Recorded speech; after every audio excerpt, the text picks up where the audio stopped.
we are going to be thinking a little bit more ahead than usual today. So I've put, we're going to be thinking ahead today and looking at all the community submit characters so far. Well, that is very, very ahead, because as we know, many of the characters, a large percentage of them probably won't be introduced in episode 1.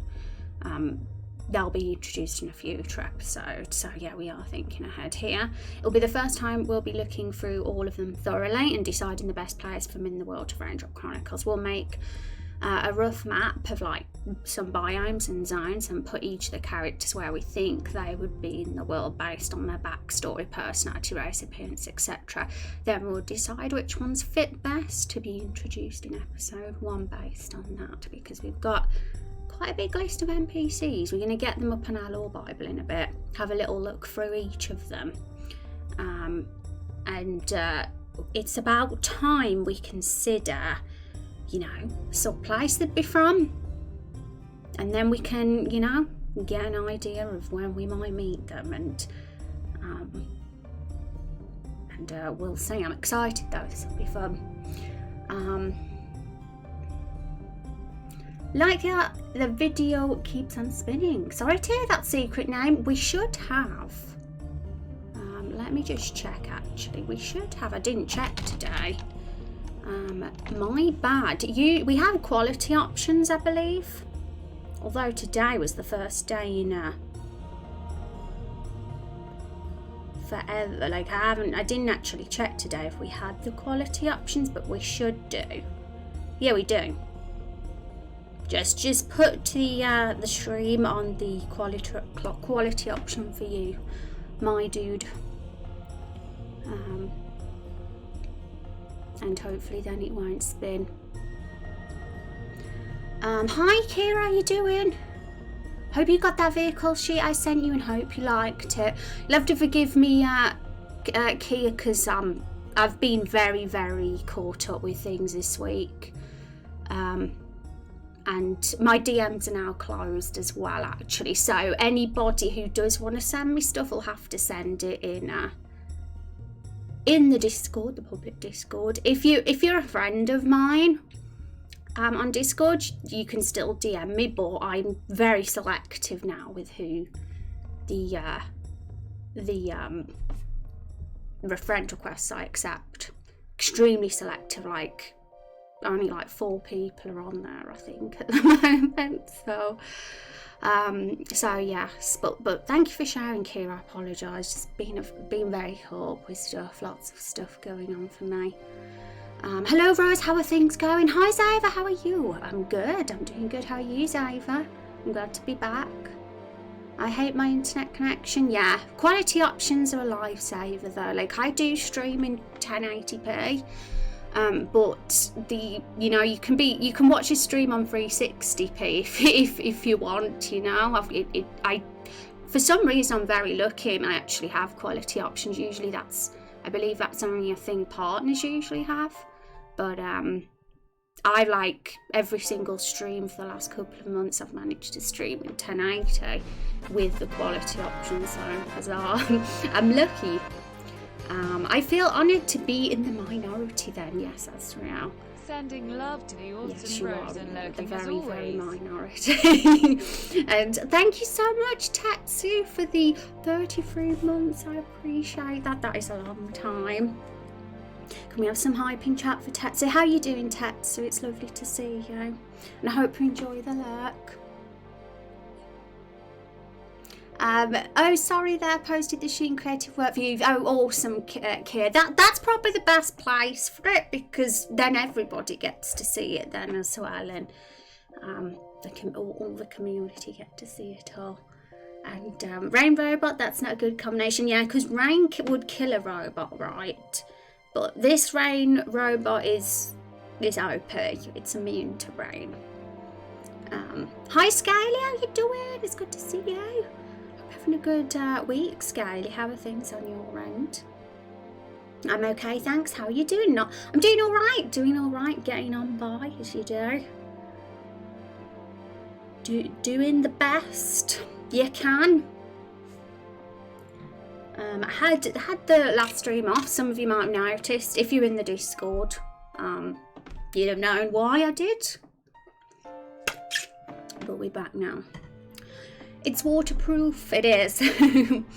It's waterproof. Okay, guys. So that's what we're going to do. This is what we're going to do today. What's in the live announcements, folks. So got the website up here. I'm going to get the little Bible up for us. Alright everybody, so if you want to join us today doing this little fun thing, ! Lord, guys, that'll take you to this link, and we're gonna look through the character section. So right now we have current and future. So any character under current is anybody who's in the game so far, who has literally had a scene in episode 1 and is an established, well, is a character we've been introduced to already. So right now it's barely anybody. It's only me that's in the game so far out of all the community characters. We've already, we're in the middle of planning which NPCs are gonna be coming in episode 1, but I want to make sure we've thoroughly looked through everybody to make sure that we've not missed out anybody that could be the perfect NPC to place in episode 1, or NPCs to place in episode 1. So they're all here under future, everybody. So we're gonna look through you all one at a time and have a think about you. Oh yeah, we got a poll, everybody. Just be reminded of that one. So if you haven't voted on the poll yet, guys, make sure you do. Because we got 24 votes so far, and it's a very cool poll. I want to know who's going to win. I want to know. And there's 2 days left on this poll. I'm doing well, just working from home. Sorry, I was in the middle of something. Oh, no worries at all. Working from home is always nice. Alright, so I've got paint up actually today. So I'm going to bring my paint window capture up, because I think this will be easier to do on paint rather than Draw.io or Photoshop. Because we're going to make like a very messy kind of map and place everybody on it. So there's paint.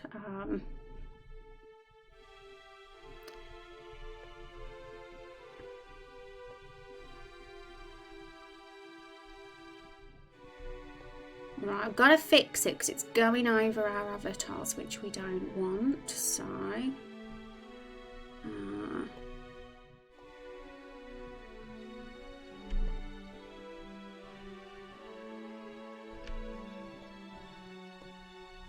actually,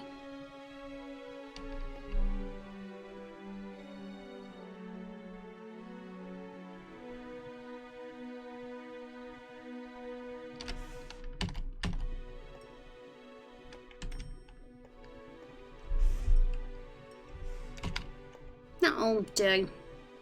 That'll do, I think.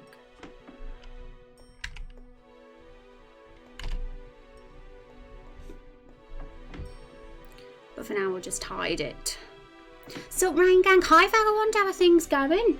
How was your stream the other day? I believe you were the one I raided on my last stream, I think, if memory serves me correctly. I had to, unfortunately, rush off, so I didn't stick around, but I hope the rest of the stream went well. Vote reptile hashtag, yes, vote human or reptile, whoever you think is the one that you'd stand by. I mean, right now, really, you wouldn't know who you stand by because you haven't even developed the characters or the lore with each of the races yet. So, who knows, you might change your mind which one you stand by when you play the game. But it's still nice to know. Still nice to know beforehand who you might vote for. So, again, spam. I'm going to spam chat with that link. Reptiles are the best. I wanted to make clear that there's good and evil in both. of these races. Not one is the evil race. Okay. Awesome, I'm really excited for today's stream, everybody. So what I'm going to do first, before we look through everybody's profiles, we've got a bunch of characters here to look through, all of these guys. So a mix of playable characters, a mix of MPs, and a mix of NPCs, which are either rulers, leaders, townspeople, traders, or adventurers and drifters. Some of the adventurers and drifters actually might end up being in the townspeople category instead, or vice versa, because sometimes you don't know exactly where they'd be categorised, but I wanted to stick them somewhere. But before we look through the profiles, I thought we should make a little silly, really rubbish map in Paint of our world map in Raindrop Chronicles. Like, literally, this is super early world map type. It's gonna be a bunch of just photographs jigsawed together at this stage. So it's just for the purpose of considering the different biomes, zones that will be in our world, and it's very much a work in progress, and some places might get cut or changed or whatever. But we'll say, because it needs to be done. You gotta sometimes think ahead. Humans are the bad guys. Oh, there'll be bad humans for sure, but there'll be bad reptiles as well. But there'll also be good reptiles and good humans, and maybe, you know, flawed, like people who aren't just good or evil, people who are flawed in both as well. Okay. So, which one of these look like Everbloom Forest, guys? Forest with cliff. So, I mean, we could just get a screenshot of Everbloom Forest, in all honesty, but I'm going to use real photographs for this. Right, so I don't know which one looks like. Probably none of them look like Everbloom Forest. We need lakes as well, and waterfall.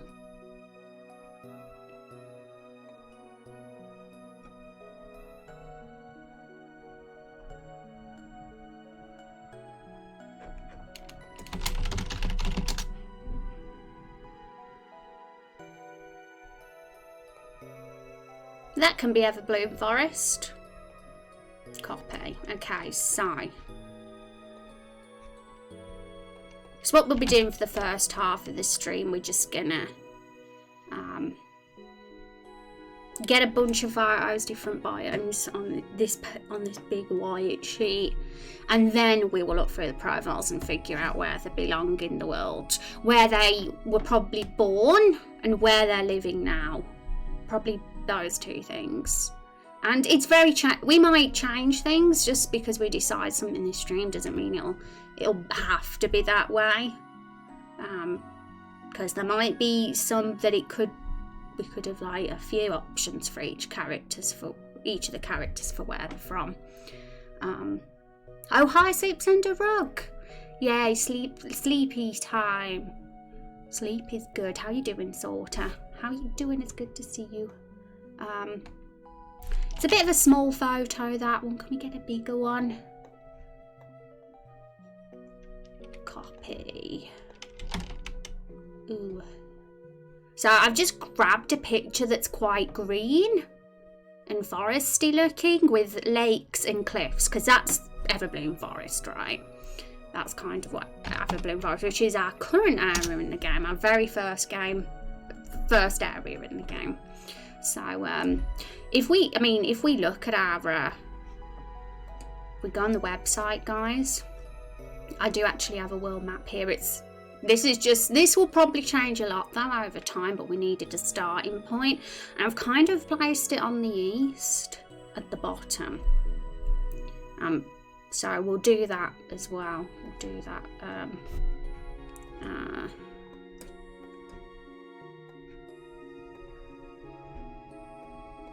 There we go. So that's Everbloom Forest.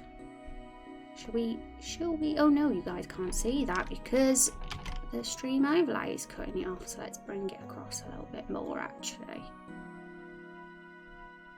In fact, let's just...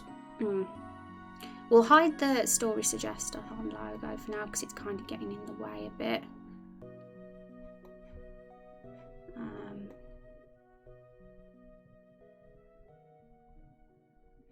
It's a pity that paint is only either 50% or 100% on the zoom in actually.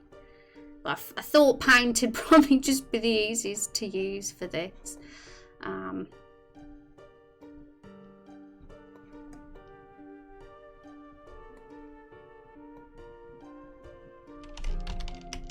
we go. Just make the picture a little bit. That'll do. I'm not going to fuss about this. I says it's going to be a messy map, so a messy map is what it's going to be. Hi, Matt. How you doing? It's good to see you. Hope everyone is well. Yeah, how are you, Matt? How are you doing? Always good to see you in chat. Okay, so Everbloom Forest. This is the white text isn't really going to stand out on that, is it? What colour will stand out against this? None of them.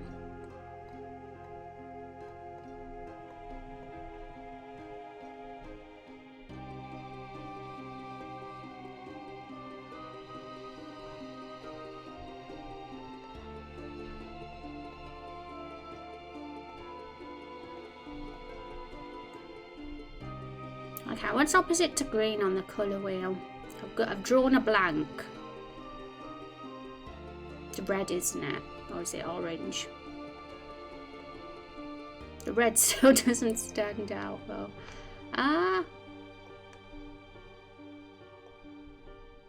Yeah, might have to just put it above the so we can actually see. Also, let's change the font so it's a little bit more visible.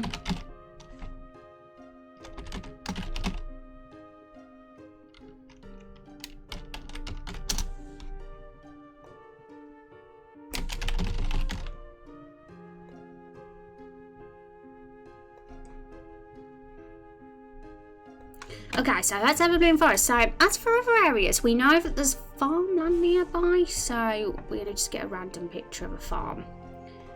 Also, the farmland's probably lower actually, because we haven't really thought where it would be, but judging by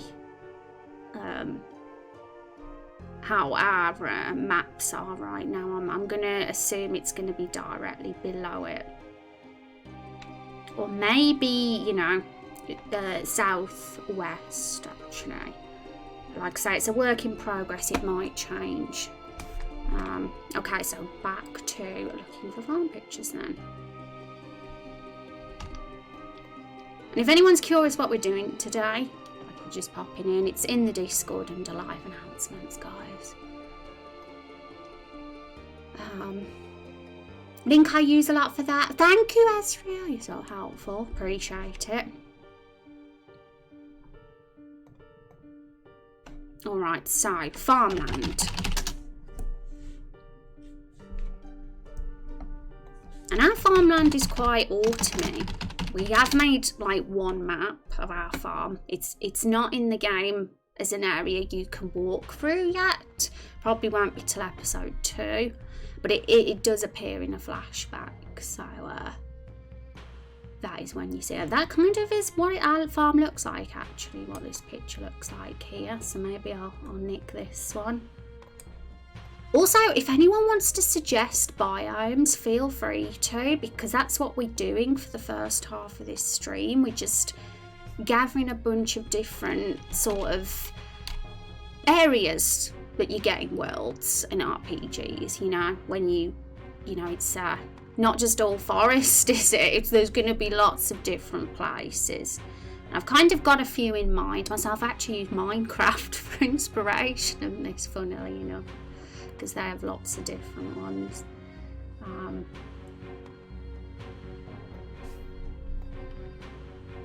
let's chop it up a bit. So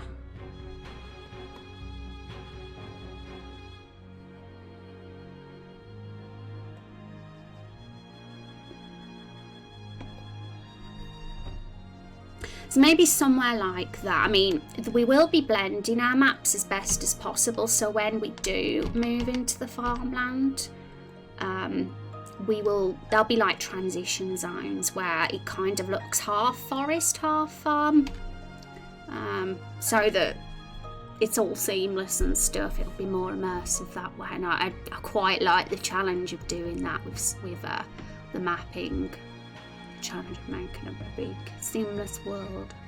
I'm doing all right. Yesterday I tried swimming some, since it's starting to get cold out, and I wanted to get some laps in before we close the pool. Oh, I'm kind of jealous, because I think I said a few streams ago I haven't swam for like a decade or something. It's been a very long time.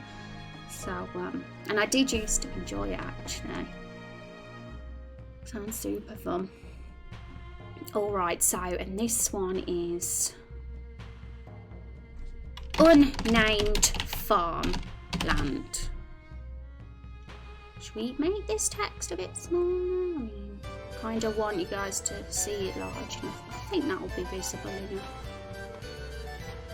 Oh, my goodness, Asriel. I read that Humble Bundle Unity games. What is that? Tell us what you got, Asriel. Thank you so much for using my Humble link. I super appreciate that. It's always, you know, guys, I'll remind you about that actually. But let's give some hype for Asriel first for that.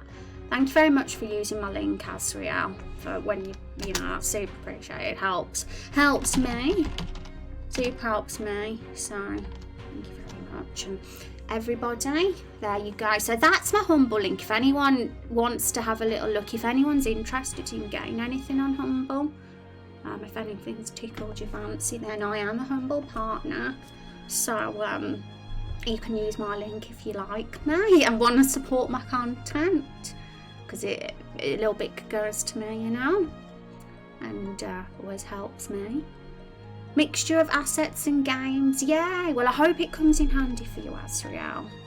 You are awesome. Not only getting a mug, a Rose Ray Blood mug the other day, which is now on show for everyone to see on Twitter, because I retweeted it. But you've done that as well. Thank you very much for the support, my friend. Okay, so unnamed farmland. And okay, guys, one thing we could do today, if anyone wants to get creative while we do this as well, is think of cool names for these towns and zones as well. Like, because what I'm gonna do, any names that get suggested, I'm gonna make a big list. I'm gonna save them, and then when the time comes, I'll probably put a poll up of all the suggestions, and whatever wins will be the official name of the zone, because that's what we did with Everbloom Forest way back last year, when we were making the maps for Everbloom Forest. I was like, okay, cool forest names, chat, and we all just come up with loads of names and then put up a poll and stuff. So but every single like zone in her game is unnamed so far, except for Everbloom Forest. And yeah, we're thinking way ahead here, and it's not like we're going to go to these zones until future episodes, but you know, it's you know, those name ideas will be there and ready for whenever that time comes. Hi Van, how are you doing? It's good to see you. I hope you're having a good week so far, Van. And hi, CV, welcome. Cursed Marshes, oh interesting. Let me write a little note of that here, because I don't want to forget any that chat's saying. I've got some notes in my phone here with biome ideas, so there we go. I'm gonna put a note of that here at the top actually. So chat, if you have any biome zone ideas, feel free to share.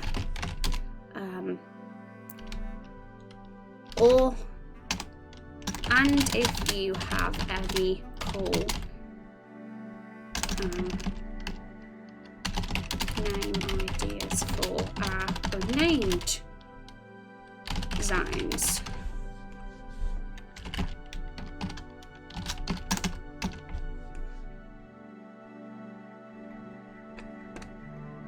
There we go. I think you can see that, can't you? I'll put that in the corner. There we go. And what is typically grown in farmland? Well, of the map we created, there is fruit. There's blueberries, tomatoes. What else was there? Grapes.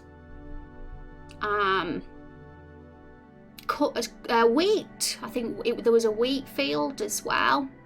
So your typical like crops really, and blueberry and tomato plants were there. We did that on purpose to make you wonder if blueberry and tomato actually were born there from that actual farm and then got like transported by cart to the Everbloom forest.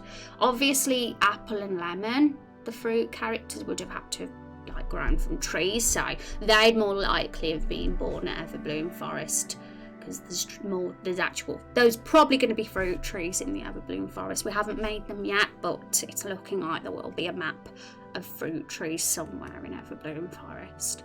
So yeah, Everbloom forest definitely has the spring summer sort of colour palette going on, whereas this unnamed farmland, which is nearby, is more of an autumn colour palette. So the transition zone, which will probably be around here, I'm guessing, will or like in the middle maybe. We don't know yet, but it'll be like a sort of blend of the two colours, I guess, so we can make it transition very smoothly. I'm glad it's the weekend too, although, you know, not the days are all the same for me, kind of. But I do like my weekend days off because I get to chill and relax a bit. Rose, is this all going to happen in one country or nation? Hi Moon, how you doing? It's good to see you. Hope you're having a good day, Moon. I replied to your message, by the way, Moon. So feel free to look. And is this going to happen in one country and nation? Right, so everything about the world that we've got so far, I'm going to also put that as a title in the corner, actually. The unnamed world of Raindrop Chronicles, because we don't even have a name for the world yet, or the continents, or anything like that. We're very, very, very underdeveloped in this part, which is why I'm kind of looking forward today to doing it on stream with you guys, so we can actually like start thinking of that. But I in all honesty, we haven't really done much like world map things, because I like to focus on what we're currently doing, which is the Everbloom forest. So I like starting small, putting all our complete focus into the Everbloom forest zone and the Everbloom forest lore, and all the other areas that we have will be focused on when we move to them in the future episodes, because I don't like to go way off track. I don't like to get too distracted by thinking too big too soon. But don't get me wrong, I think sometimes it's good to at least think about it, like today. That's why I'm doing it today. But then once we've had like a stream or of doing this, we'll be back to just focusing on Everbloom forest again. But I want to make sure we're at least like imagining what the outside world does look like as well, and so we can consider the submitted characters we've gone, think of a place for them in the world, and where they've all been born and where they're probably living now, because then, you know, we're planning ahead a little bit then, which is kind of cool as well and fun to do. But in answer to Van's question, I imagine it's going to be a world, a continent, probably one big continent of maybe like different countries all on that continent. So Everbloom forest and the farm might be part of the same country maybe. But this is all very much up for development and changeable. I mean, who knows, we might have a separate continent somewhere if there's a fit for it. It's very adaptable at this point in time. And we don't even know where the king or the prime minister is living, or where they're located right now either. So there's a lot of like little planning bits we're going to do. Sleep, what's that?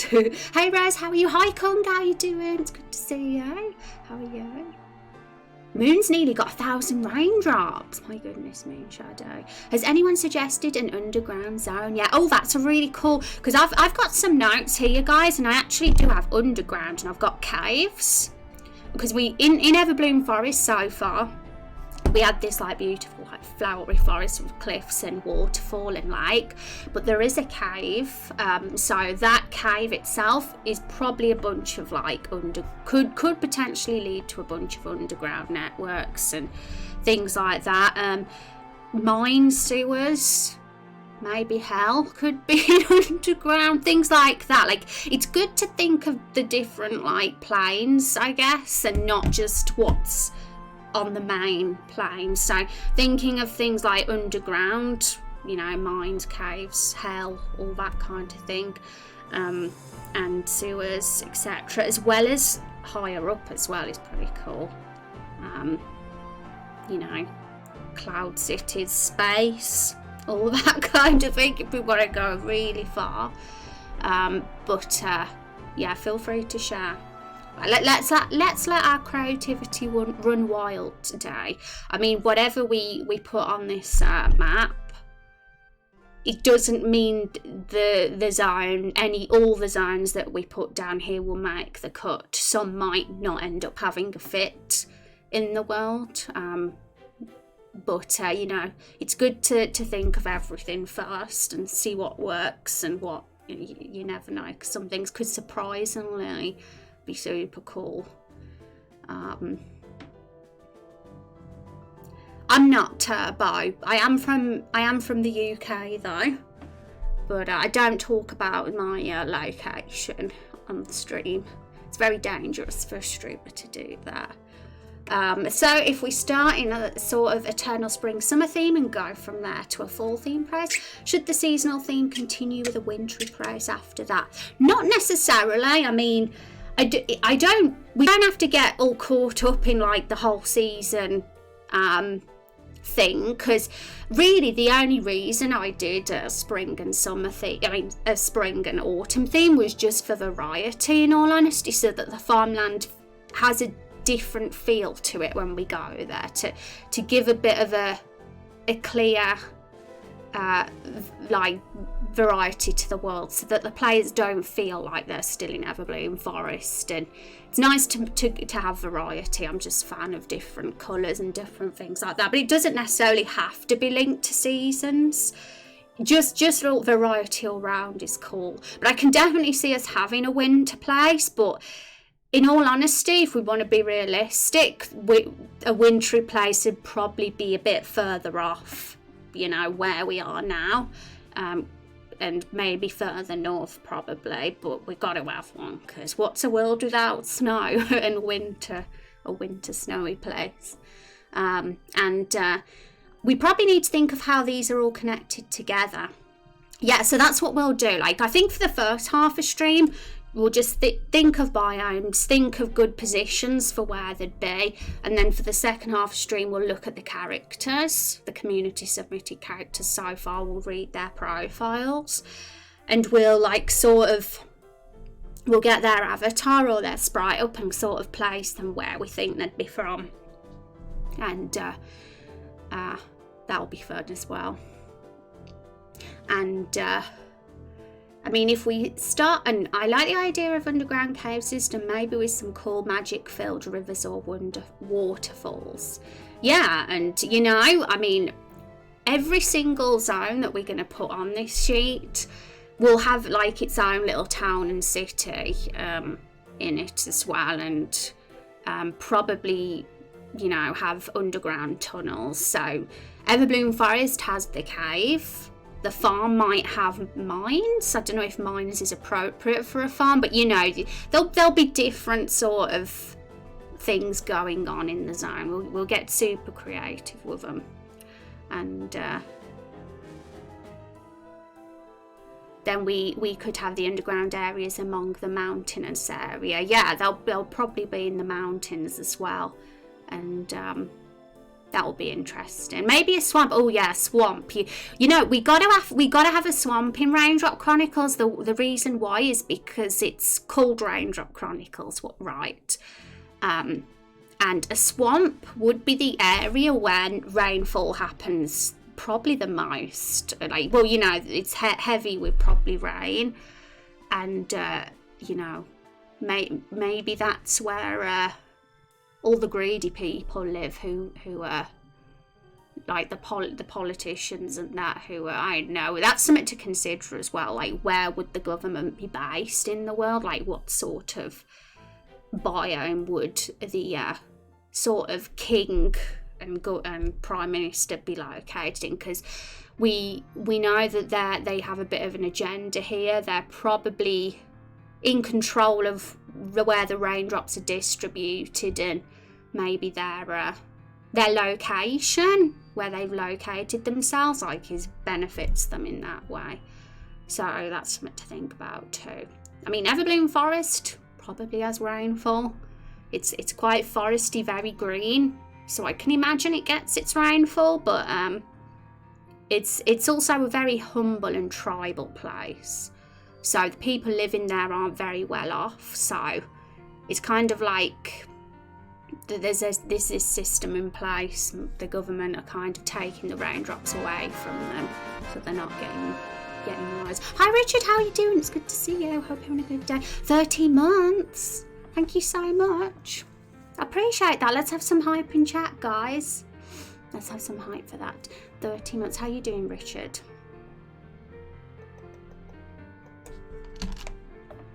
I like Swamp Mudward, yeah. It's very like, I would have fun doing that. It kind of gives a very different feel to Everbloom Forest as well. And I think one thing that's going to be fun for me doing this project, because it's so long, this is going to take up a decade or more of my life doing this, and you know, we want to have like fresh stuff, fresh ideas, fresh places and themes to keep things exciting and different,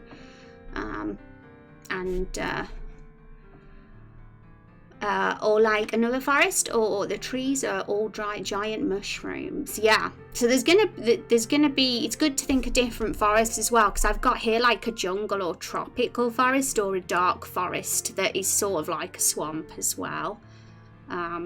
So there's all sorts of different kind of forests you could go for too. And then there's sometimes forests that are like very barren, like a tundra sort of, like where the trees are very bare as well. That's another kind of forest.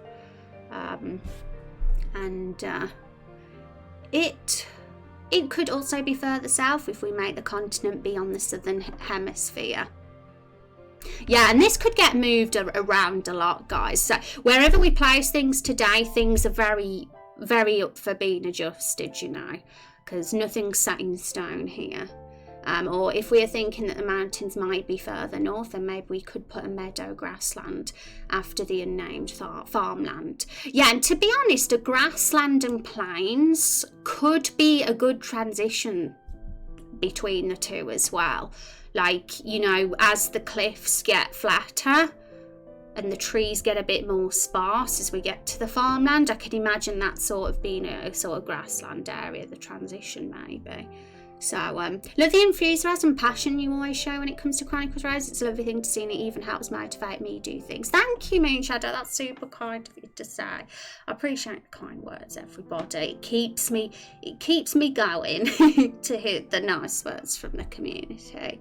If we are trying to remain farther south, a tropical raindrop forest would be interesting. Yeah, and I think I want to make sure that's well spotted, Van, because I'm one for realism, and I'd rather the biomes be realistic based on their location, and that's kind of why I says maybe it's best if a snowy place is a bit more north and away from all the greeny, more warmer climates, just because that's probably more believable that we don't live it. We're not in a warm climate, and suddenly we're in snow, but tropical, yeah, because you know, Everbloom Forest isn't exactly tropical. I mean, it's it's more of your traditional forest, I guess, than an everbloom forest is. So we could definitely get creative with more other forest ideas and go more tropical. And swamp together. I think so too, because I remember last night doing a bit of research and like sort of tropical jungle and swamp, or even like a very dark forest after the swamp could work as well. Like a bit of a spooky kind of themed forest would be interesting too. I guess it depends which NPCs we have living in the forest as well. Like, we'll think about it. We'll think, because still very, things might change when we start placing NPCs on the map. We might start thinking, actually we need this place, looking at this NPC. I'm so excited for the swamp. If one of my favourite areas in games, that and forest, yay. And Kung, if we link a forest to the swamp, whether it's a dark forest or a sort of tropical forest, then your character would probably be hanging out there too, because Kung's character's a foresty girl. She wanders between forests. Thank you for all the hype, by the way, chat. It's good to think of areas where you can have good story section, cities, farms, and good areas for battles, wildlands and swamp. Oh, I got a good one. What if there's a forest where the trees are so dense that no rain or sunlight makes it below the canopy? Interest. Super good. It's good to think about the lore and the fact that this is a very Raindrop sort of themed world. It's the currency of our world, and it's how people are surviving, and thinking about how that's affecting this world is also interesting too. And that's so when someone mentioned a desert, because desert's been mentioned a few times, and like sort of wasteland area maybe close to that desert, like Badlands and all that kind of thing is always good. Like that's like a continent, well, a country that is so far from raindrops and the normal world. So that's an interesting thing to think about too. This is the best place to get your mood and enthusiasm, just random thoughts I feel like sharing. Oh, thank you, Moon. It's so sweet. And a lake, under a lake, sea or ocean, yes. And Everbloom Forest actually has a lake itself. So we could even go there with Everbloom Forest, you know, if we wanted to. I mean, there's always, like, you know, you've got beaches as well and coast. So you never know, we could always have a kind of beach place going on here as well, or maybe a bit further towards the south with a big ocean. So if we wanted to do it a bit later rather than put everything on us too soon and bring that in later content, then we can have a sort of beach or coast. Also important to think of about flavour of the game. A player's going to be able to go anywhere at any time. Are you going to kite players through specific areas in an order for the story? No, it's going to be open world Vagabond, or at least give the illusion of it. So how it's going to work is, right now I'm kind of seeing it as every episode we release is going to have a focused sort of zone. So episode 1 is the Everbloom Forest, but it's very explorable. They can go anywhere in the Everbloom Forest, and then episode 2 onwards it'll expand to the world will expand and let them go further out, and they'll be able to go back to the Everbloom Forest because we'll have a fast travel system. So it's not like they'll be forced or railroaded to different sections. I kind of have, personally, I mean everybody's different here, but I have grown very fond of worlds that that let the player have a bit more explorable freedom, and it can be hard to pull off, you know, of course, in maybe the RPG Maker engine, but you can still like sort of give an illusion of that as best as possible. So that's kind of what I'm going to try and work doing. Fortunately there will be fast travel, yes. Thank you, Warren, for the follow. I appreciate that. They got to go place to place, but they can unlock. Yeah, so it kind of, in a way, is linear, because realistically, as a solo developer, I'm not going to be making a big open world, am I? Just that's available to just walk from one place to the end. In episode 1, that's too much work to put on my shoulders. So you can only explore Everbloom Forest in episode 1. Just makes life easier for me. So yes, in kind of that way, true. But the whole point is, as the game expands and more episodes are released, the world gets bigger as we release episodes, and the freedom will be there, you know, as we progress. You won't be stopped from going back to an area. So that's kind of how I'm imagining it at the moment. A desert can be very close to a wet area, but on the opposite side of a mountain from the coast. Yeah, it's good to think about where the desert would be. I imagine it being far away from the wet places, but mountains could work. We'll have to think about that one. Hello, hi Lord, how you doing? It's good to see you. Hope you're having a good day. I think I've caught up with chat now. So, right. So we've got the farmland down, and now we've got to think about other places. So, I'm going to get a mountain in, guys. And the reason why I'm going to get a mountain in is because there's a couple of characters. I'm thinking specifically Dave as character here, who is the man of the mountain. So, we have definitely got a mountain in the game. You've got to have mountains anyway, so let's just get a nice picture of a mountain up. That one's a nice picture of a mountain, isn't it? Let's get that one. But there's a few biomes you guys have mentioned already, like swamp, desert, and a few more. That we'll get them in as well. We'll get as many in as possible. So, mountain, guys. Where is everybody thinking this mountain could work? Because Everbloom Forest has a lot of cliffs, so I'm kind of imagining it could be north of Everbloom Forest or northwest of Everbloom Forest. Based on, you know, it's not hard to imagine that the cliffs of Everbloom Forest would sort of transition to steeper and grander mountains, you know.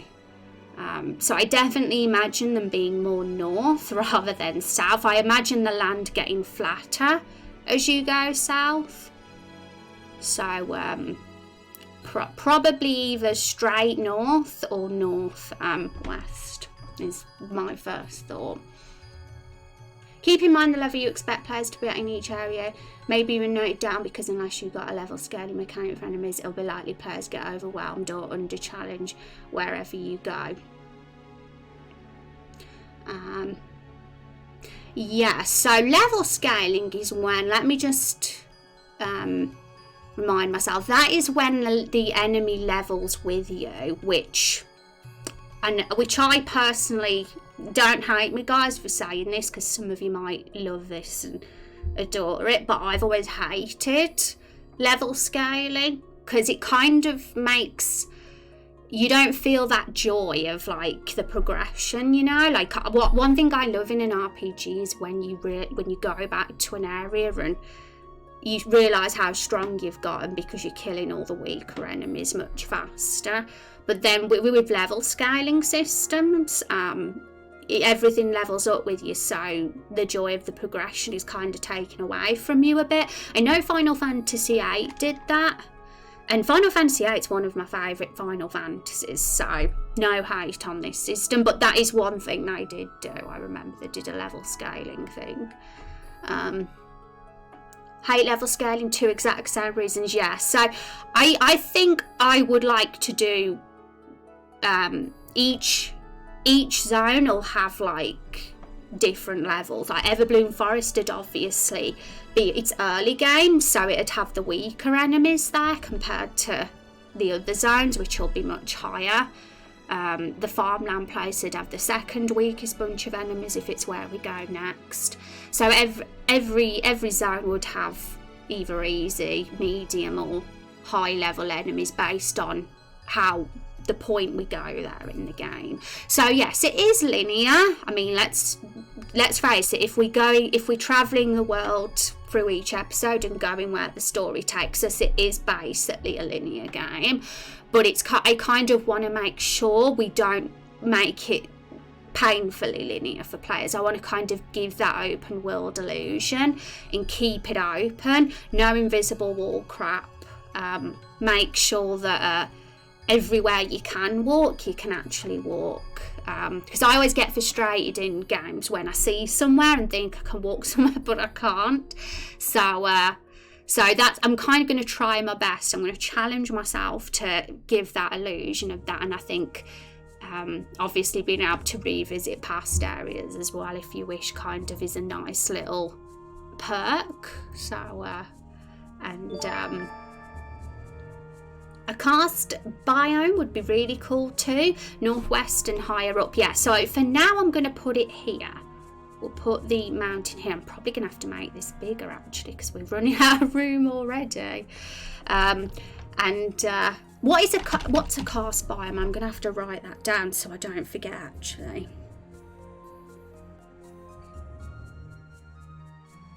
But I'm glad you guys are giving loads of suggestions here, and I don't think I've written out everyone's suggestions down, but I'll look through the VOD after the stream, and because you know, like I say, not all of them will make the cut, because it could be a bit overly ambitious to have like 20 biomes, you know, like if we're only going to visit one area per episode. But it all depends, because some episodes might have a merging of biomes. Like, for example, in one episode we might have the mountains and the one next to it, and then that way it's we're not like we don't have to feel we have to make the world too small. But you know, we don't know how many episodes we're going to have with this. This is something that will always keep carrying on as long as I'm sort of getting enjoyment out of it, and there's it's going well, you know. Why shorten it if it's doing good? But it's a big epic RPG, and I guess eventually the story has to come to an end, so we're not going to have like a bazillion episodes, of course, but we'll definitely not cut it short. Hi Rav, how are you doing? It's good to see you. Never like level scaling games. Usually it's a lovely feeling being able to be over level for now and just feel how powerful you become. Yeah, Moonshadow agrees as well. I'm glad you guys agree with me, because I thought me saying that my thoughts on level scaling, some of you might disagree, and I never want to offend everybody's gaming preferences and what they enjoy. And like I said, there's games I love that do level scaling, so sometimes that's just how it is. But it's just a preference of mine to see that progression for sure. And I think it's a bit easier to balance as a developer as well. I mean, I'm imagining it would be probably easier for us to do it that way. Unstable, thank you so much for that follow. Welcome. Hope you're having a good day. So to avoid the need for level scaling, you're going to consider the player's progression through environments. It's good you're making a big plan for it now. Yeah, which is why we're doing it, Vagabond, because as I said earlier in stream, that my style is to focus on what we're currently doing, which is what we do. I always make sure our time is spent planning the Everbloom Forest and really fleshing the area of the game we're doing now, rather than thinking of the rest. But at the same time, you've still got to at least consider what's outside and see the bigger picture as well. You can't, because otherwise it can come and bite you in the butt later. So I try not to get too overwhelmed in thinking of the bigger picture, because it'd just distract me from the current development. But at the same time, I like to think about it too. It's about getting that balance right. And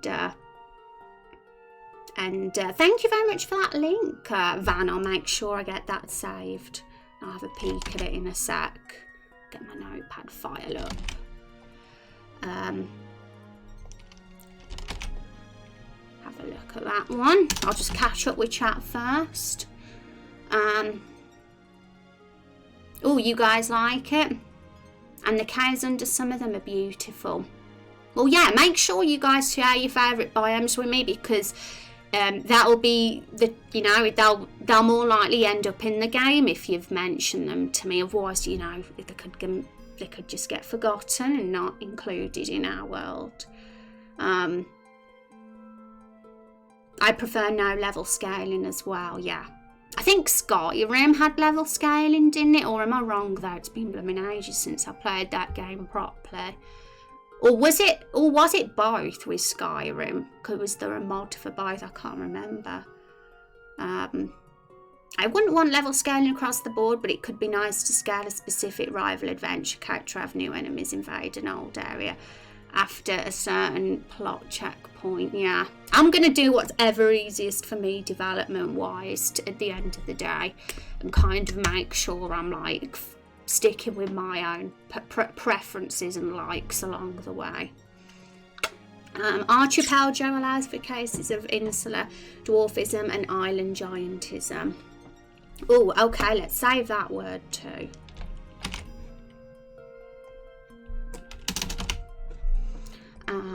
And thank you, Unstable, for sharing some thoughts. Hope you're having a good week. Crystal Cave within the cast bio. Okay, we're going to look at those images in a sec. You guys have probably already looked at them. I'm the last one to look here.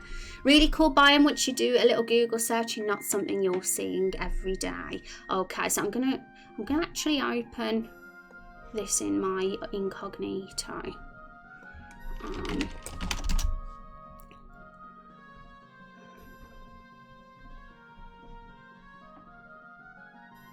Ooh, limestone.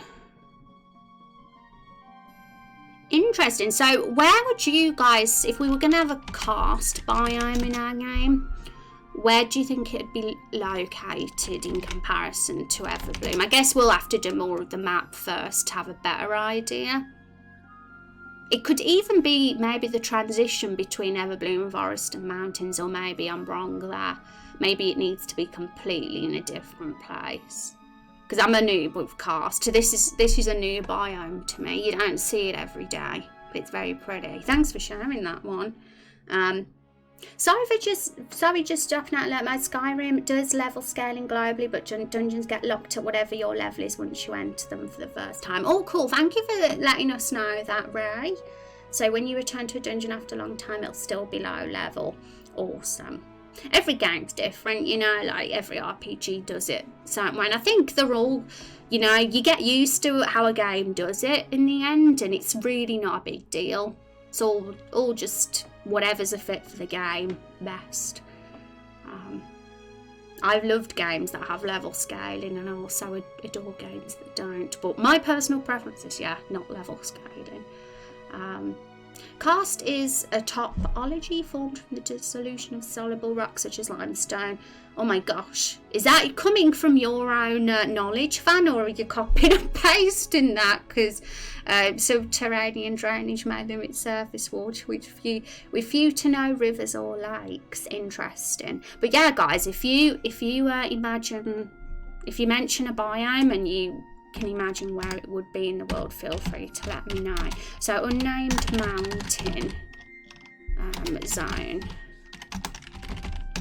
Okay, and like I said, if you know any good name ideas, feel free to share as well, because I'll make a big list of any name ideas we get. And eventually we'll think of a name for the actual world as well. But could help put it somewhere. Oh, cool, awesome. Thanks, man, for letting us know. Right, so any others? So I said an ocean, coast or beach, didn't I? So I'll get that one in now too. I've totally butchered the word beach. Right, here we go. So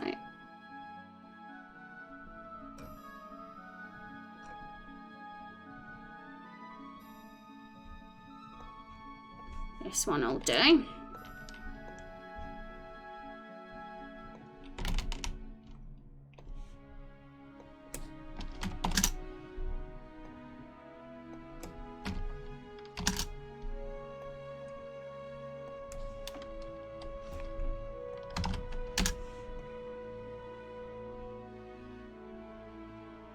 So it's hard to imagine the beach. Like maybe it'd be a bit more here, especially if we can have an ocean, because really the best place to put the beach would be wherever we want the ocean to be. that separates us from and the other side of the world. So maybe it is better putting the coast more in the centre, because then the western world is a little bit more separate. In fact, where's our map? Where's our map little thing that we've got? I kind of want to copy and paste that now. Here it is. I mean, it's a little bit small actually. I mean, the shape of that, we don't have to be rigid with that shape, but as you can see here, we've kind of got a bit of an ocean section, so if we did want to go by that, then... but at the end of the day, coasts are everywhere, aren't they? They're literally all out, could be all over around the world, but maybe this particular one we've got, it has more of a lively beach town and tourist spot, so that's why we could turn into a whole sort of visitable area, because it's lively and there's a lot to see there compared to the other coasts in the world maybe.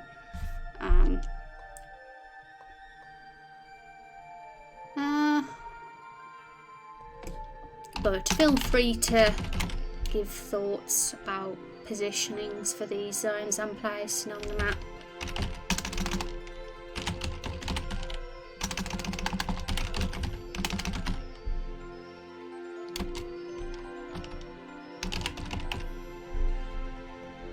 Because it's just an excuse to make a beautiful coast town, you know, like... I just love the idea of making loads of different types of towns with different kind of themes and settings as well, just for creative reasons. Interesting geology with its... Oh really? Thank you for these interesting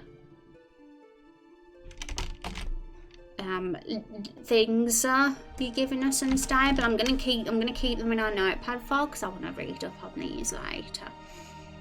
Always good to get a bit of knowledge on geography for things like this, it helps. You know, with Everbloom being where it is, depending on how far north that isle is, it might be more tropical than it currently is. Yeah. So it's, I mean, Everbloom, it's not set in stone where its location is right now. I mean, I guess you could say it's the east.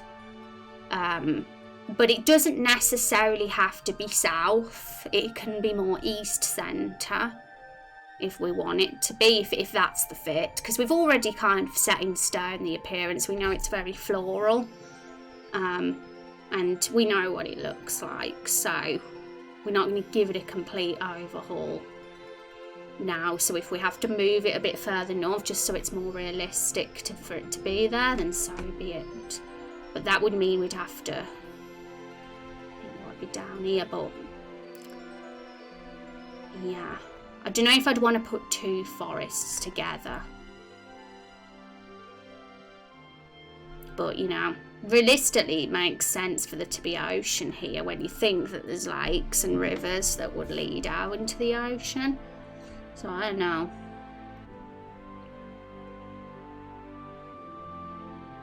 I guess the swamp should be somewhat far from Everbloom and possibly on a river delta.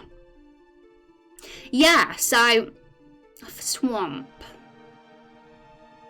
What sort of zones would be around a swamp, would you guys say?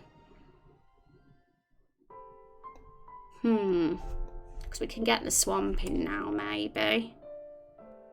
We'll get more of a before we get the swamp in, we'll get a sort of ice area.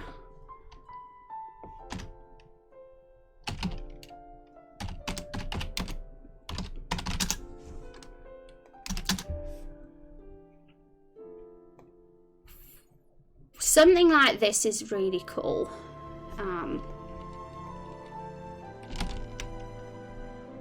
I love the look of these trees, and that would sort of be a really good blend between a forest and going north into the snow, perhaps.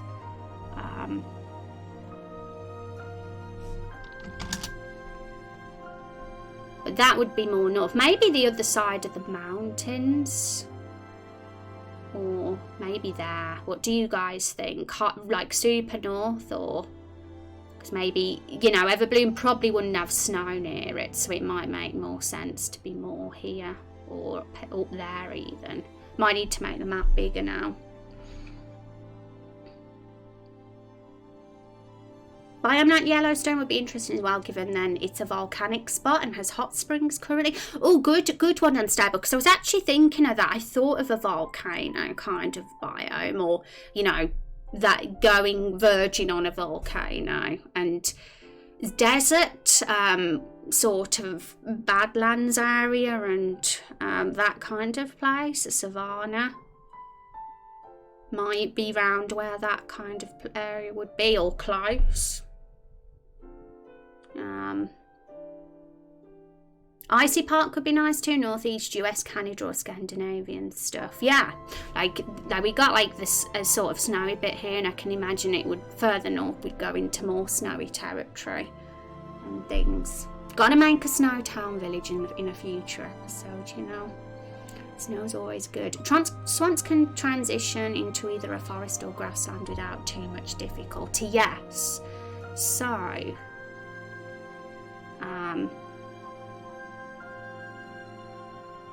you know, maybe the swamp would be in the centre. Who knows? Who knows? Anyway, we're not getting much room here, so I'm gonna actually make this a bit bigger.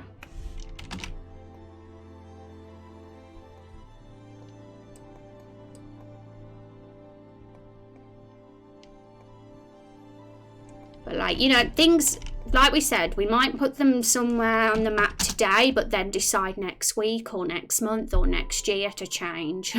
You know, none of this is, like, set in stone, because the world, we're not going to see the light of day of these places for a very long time.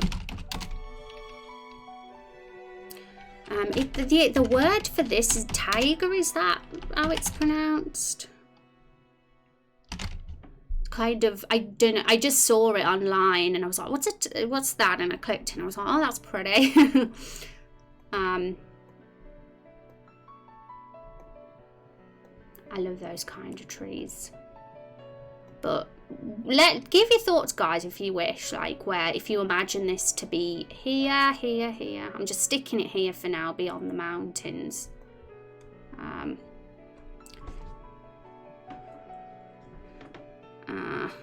I think the swamp could be northwest of the coast, like up that little bay area. Yeah, because we've got a gap here, so north. You know, I mean, I can imagine the swamp being the other side of the mountain zone as well, maybe. So maybe somewhere here.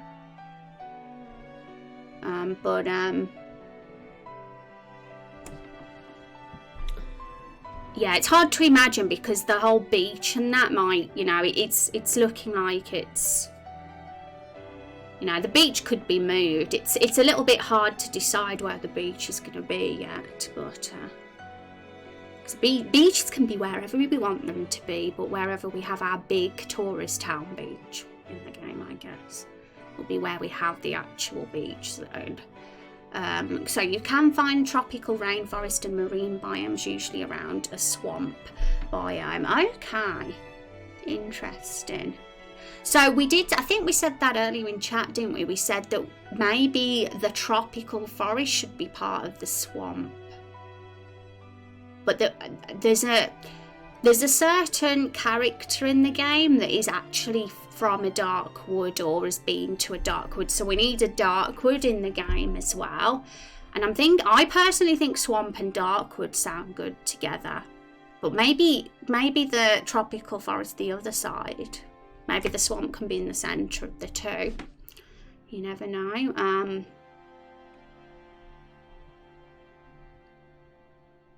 Badlands occur frequently near large mountain ranges on the windward side, but only with a bit of distance from the mountains, and as the area immediately windward would be much wetter than the badlands usually are. Deserts will occur on the leeward side of mountain ranges. Interesting. Right, because we've got a lot of blank area on our west side, guys. We're filling up the east a lot, probably because that's what's close to Everbloom Forest, but we might need to spread start adding things here and thinking of what can be on the west side of the world. But yeah, we've got our mountains here, so we can think of what's on this side of the mountains and what's on that side of the mountains.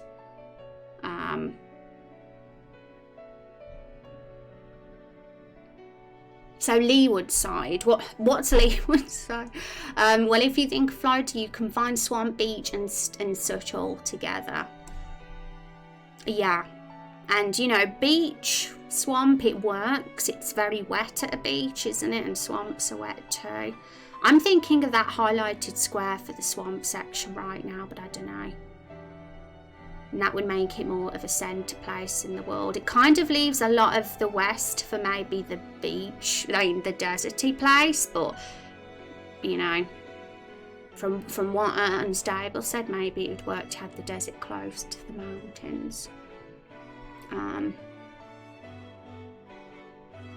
Hello everyone, hi Binary, how you doing? Hi Rod as well, how are you? I thank you for sharing that, Unstable. It's always good to be educated. I'm finding out a lot more about geography today. I'm doing good, Rod. How are you? Okay.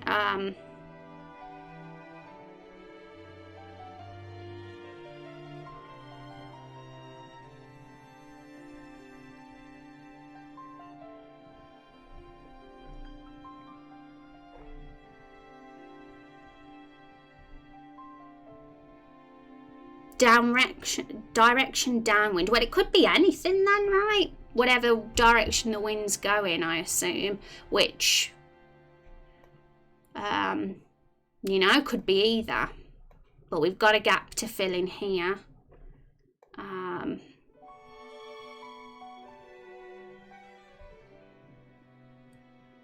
But you know, it's hard to think of a place for the desert in anywhere on the east side, simply because I don't know if it would work. There's so much blank space here, so the desert could be at the west, but would that work? Anyway, let's get a swamp in.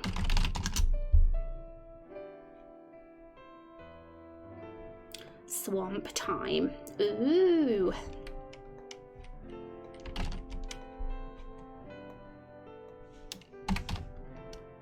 Any plans? Just being a hermit as always, Rod. What about you? So wants to tell you examples of biomes which are transitions between more traditional ones. Yeah, they are, aren't they? I think that's why they're so pretty, because I like that transition, and I like that. Like this taiga zone, I imagine it being the transition between the forest and snow. So, you know, it actually might be more here, come to think of it, because Everbloom Forest is there. We've got the green forest and stuff, so it would just be north. Well north of Everbloom Forest. But you know, that could change. I'm thinking here now, since it clearly is a transition of a forest and snow, it would make sense for it to be in between a forest and snow.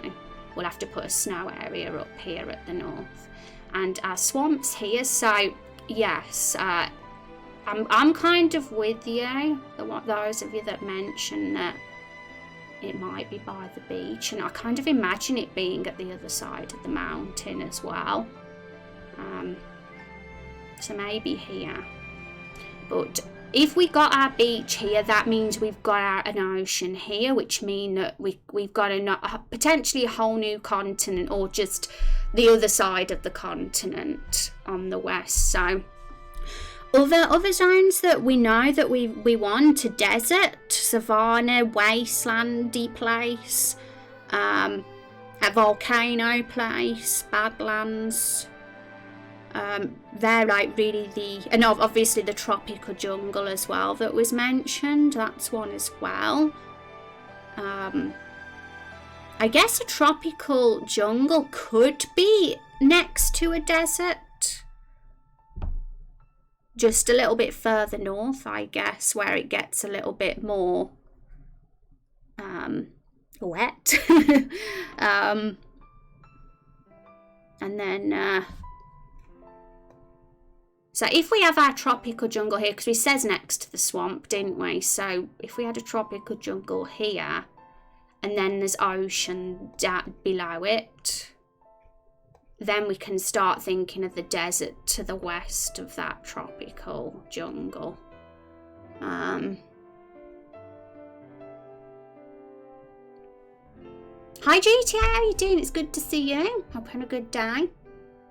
Well, it could be nice if various mountainous areas from a mountain chain along some area of the map. So the main mountain zone, the Badlands, maybe some small mountains in the dark woods. Yeah, good idea, Met. I do think it could be a lot more nicer to have it going through, you know, rather than just one mountain region and nowhere else, because realistically mountains are everywhere, you know. It's just that some places in the world, they're much bigger and more massive than others, and I guess this unnamed mountain zone here is what we're gonna call our like huge mountains in the world. That is the mountains of mountains, but then we get little ones, you know, going through other areas and stuff. I mean, Everbloom Forest itself has a lot of cliffs, so that's kind of the start of where the mountains get massively steep, I guess.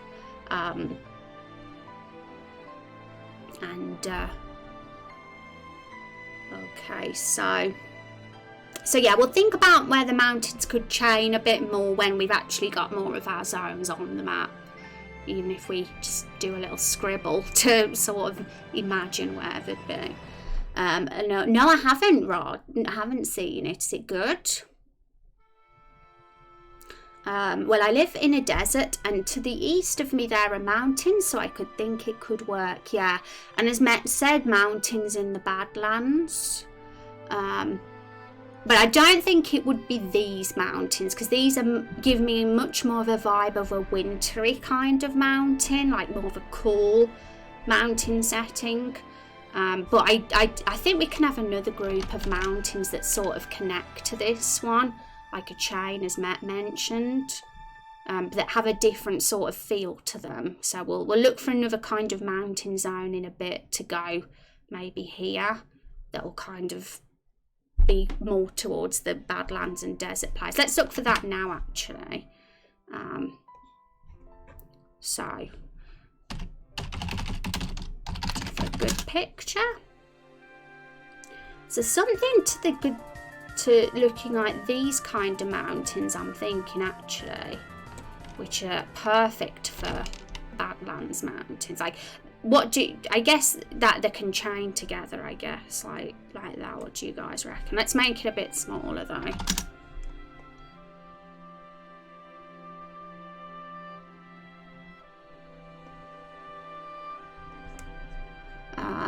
Top Bra, thank you so much for the raid. How are you guys doing? It's good to see you all. How was the stream? How was the stream, Top Bra?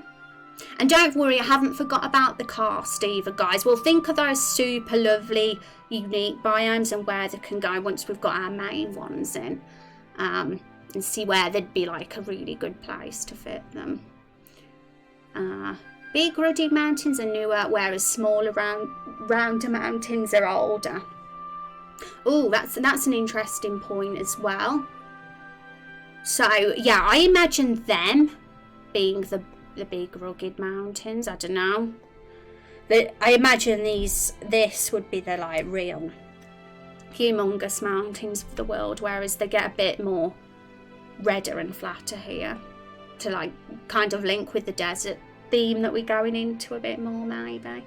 Hi Slater, how you doing? Welcome, thanks for coming along. I think the American Rockies versus the American, I can't say that word, the Scottish Highlands, which used to be quite volcanic. Yeah, and I guess this could almost be volcano as well. This could be where some volcanoes are happening. Got to have a volcano zone. Natural British accent. I've got one of those as well, Rod. Haven't I? Hobbies of mine. Oh, that's good. I'm glad that you're with us today, Unstable, though. You've been a great help. Some very interesting facts we've been learning. We're having a geography stream today, everybody. Let's just, I've just noticed something. I'm going to just make this go down a bit because we've chopped a bit off. We're having a geography stream. I've put a few little notes here of what we're doing. So we're kind of doing a very, very rough sort of outline of what our world's going to look like. And this is very much a work in progress right now. We just want to have some kind of idea of how our world's going to be. Yeah, we're talking about biomes and all that fun stuff. But let's give Top Bra a shout out because we haven't done it yet. I got myself very distracted. But I hope your stream went well, Top Bra.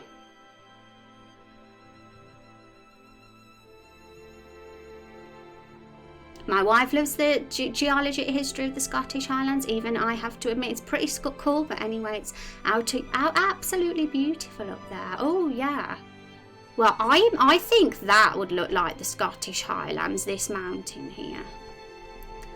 I'm already looking forward to creating mountain areas, but I can't get ahead of myself because we're talking years down the road here for doing some of these zones. Because with Raindrop Chronicles, we're going to be very, very detailed with every zone we visit. We're going to spend a lot of time, in these zones, So it's going to be like a couple of years, a year and a half, 2 years per zone here, we're talking.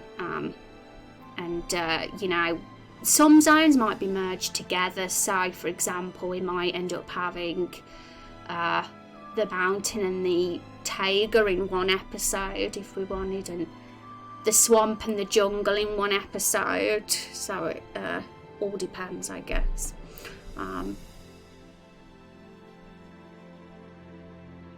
Islands like Hawaii or New Zealand make for interesting biomes, but also makes for good exotic quest locations. Yes, so that's what I'm imagining as a more tropical kind of jungle looking like. So let's get that up.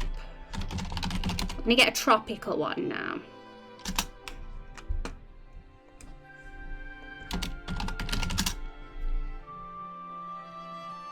Need a good picture.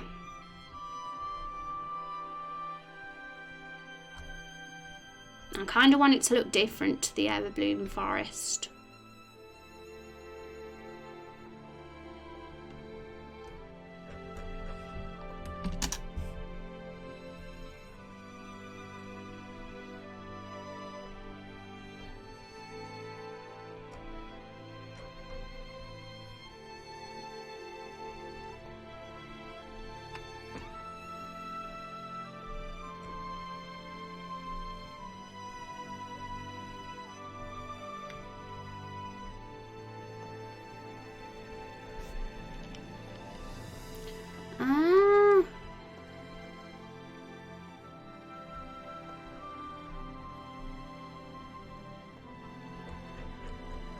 Being fussy.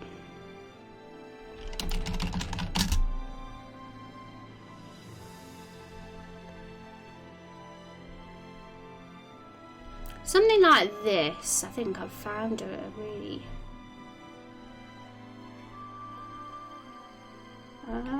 okay. Bit of a small picture though. That's a shame because it was such a nice one. Let's see if we can get it bigger.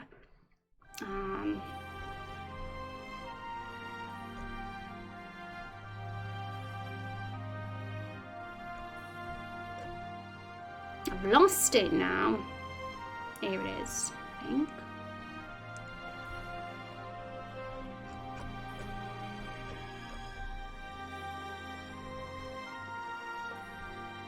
I found a really nice image of a very sort of tropical sort of look I'm imagining.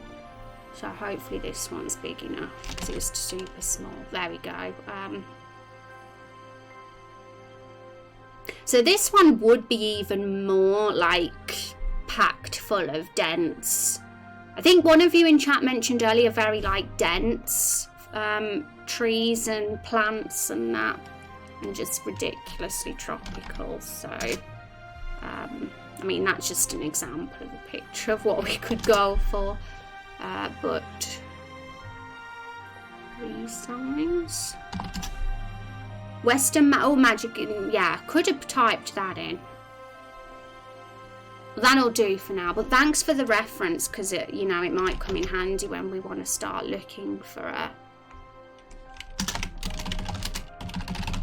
When we start mapping the jungle in a bazillion years down the road, we might want to look for some reference images then. Do we get purged for posting links? No, you don't actually. Not if you're a trusted viewer of the stream. I'm fine with you posting links if we know the source. Like if it's obvious that it's from a website, then it's fine and you're trusted, which you are, top brass, so you can.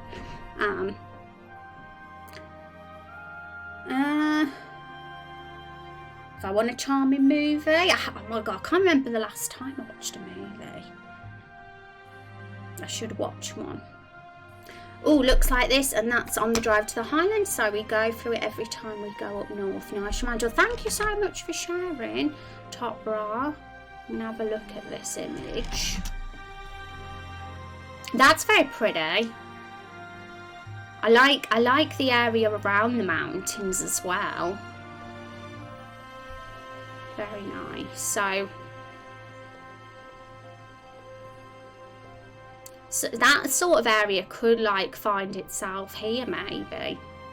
Who knows? Or like the sort of transition point between Everbloom Forest and the unnamed mountain zone. Okay. Oh, we gotta start naming some of these. So I'll move this one up just a touch. We might not even have time today to put the NPCs on this map. If we don't, we'll do that Monday's stream, guys. But it's been fun, like, talking about biomes. I want to make sure we're happy with the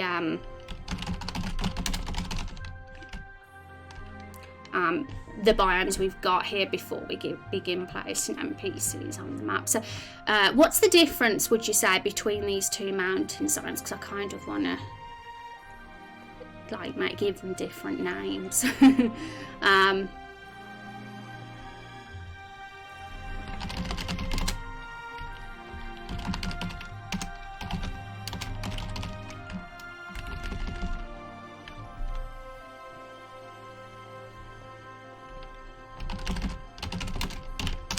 They're all unnamed.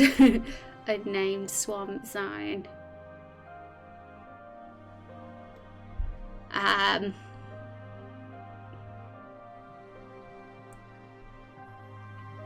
But yeah, what's everyone's thought? If someone thinks there's the position wrong, feel free to say. If anyone's got any debates on the positioning, and if anyone thinks, you know, some good parts would fill in the gaps, feel free to suggest.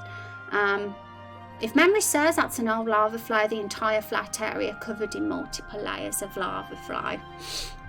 What's an old lava flow? Sorry, unstable. I want to make sure I'm understanding what you mean exactly. And would a salt flats lake be distinct enough from a desert?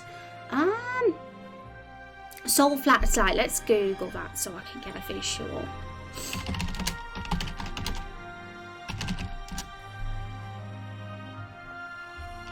I'm going to make sure I don't lose Top Bra's link as well.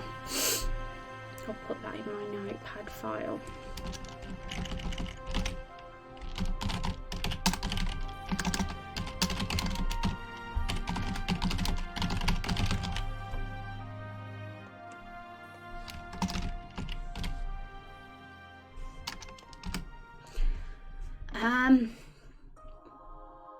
Salt flats, yeah. Reminds me of Final Fantasy VIII.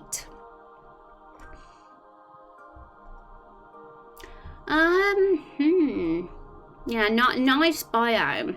I'm gonna keep that in mind. Think of where if we were gonna have anything like salt flats, where do you think it would be?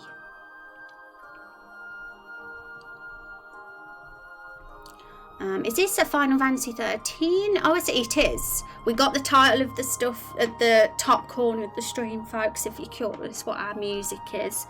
I've got like a 14-hour playlist of RPG music.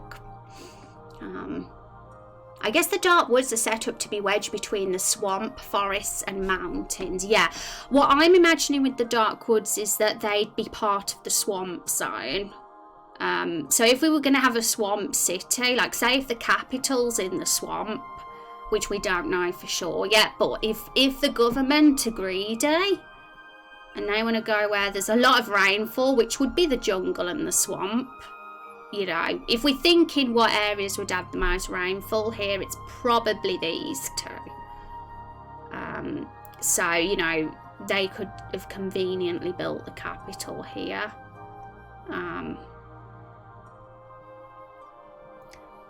But we don't know. All that is very much just thoughts at the moment. I'm kind of thinking out loud. But yeah, maybe the dark woods would be part of the swamp. And the jungle would be a different kind of foresty place.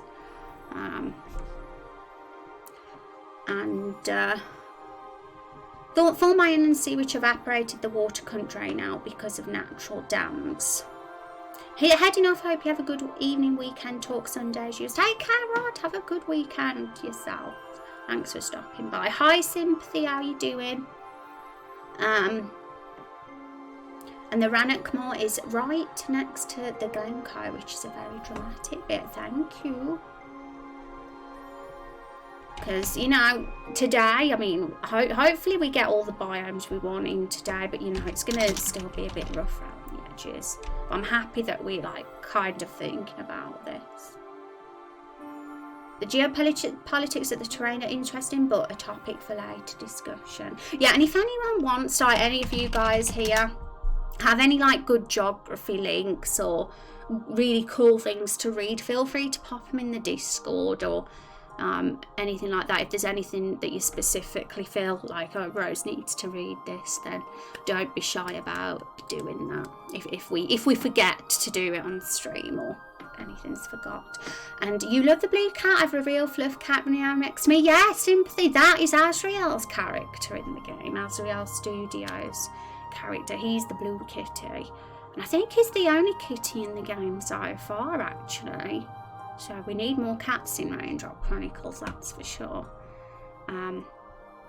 So now we've just, I think there's trying to think what we need. So desert area and a kind of wastelandy area, which, you know, probably we're thinking of, let's make this bigger now.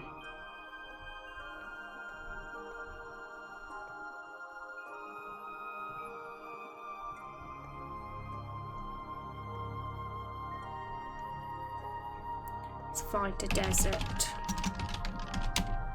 But yeah, as for the salt flats, I really love that sort of thing, and I'm thinking, yeah, maybe we could add it, but I need a bit of guidance on where it would fall on the map, because I'm a bit ignorant. Same with the one that was mentioned earlier in chat, the cast. I'm like thinking, where would that be? Okay, desert.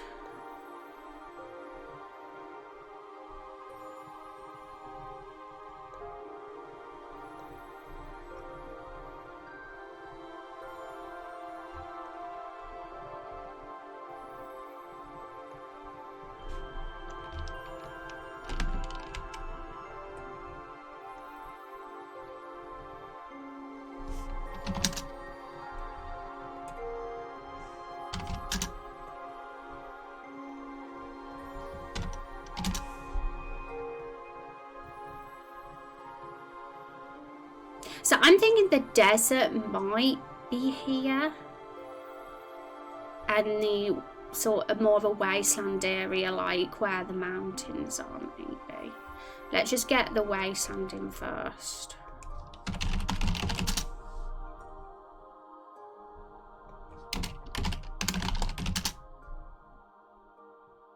Or Badlands. Minecraft is coming up now in the search. I'm like Googling Badlands and Minecraft's here.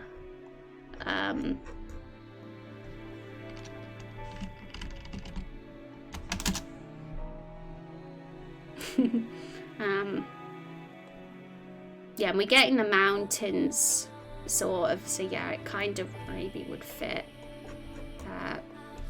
But I guess I'm thinking it'd be more flat land around this area.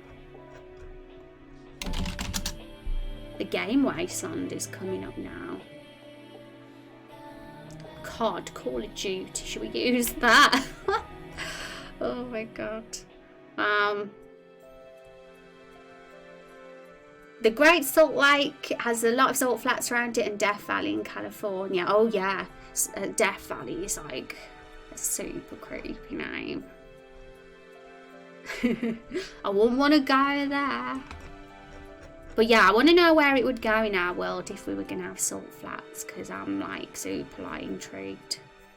Why aren't we getting any good pictures of wastelands?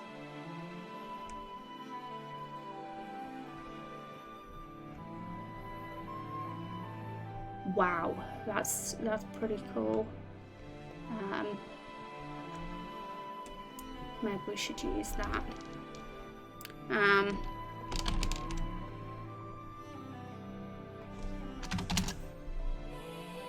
Here.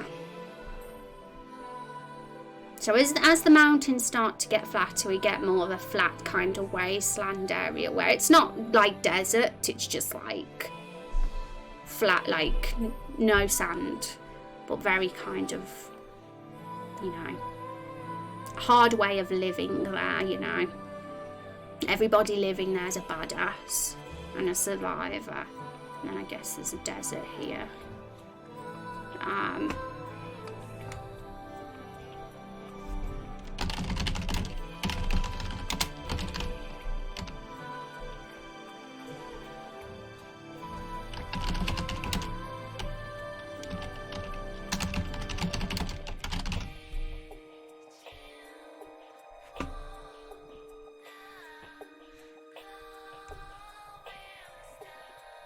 Look up the Montana balance. Let's look it up. Minecraft was my biggest inspiration to me when like googling biomes, because you know it actually has a lot of biomes in that game. And if we wanted, we could have a savannah. Between the desert and the jungle, maybe, if we want to have more of a transition, because it might be a bit sudden to go from jungle to desert. The Terry Badlands. So it's like these like really cool like sort of mountains. These are Badlands, aren't they? These I'm assuming they are, because that was kind of the intention. So we can put unnamed Badlands. Not Bandlands, Badlands zone. There we go. Just so it's not got the same name as the mountain zone. What I'm also gonna do here is do this, because so people know where there's ocean. There we go. Ocean. So what I'm thinking of doing now, let's just move everything across, because there's one more zone I kind of want to fit in so we can blend the desert and jungle better. So I'm thinking of moving maybe the desert here.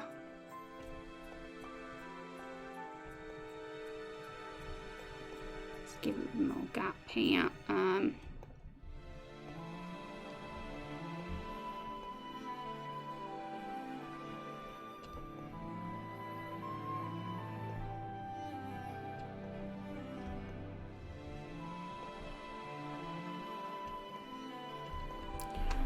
And a savannah. How do you even say that?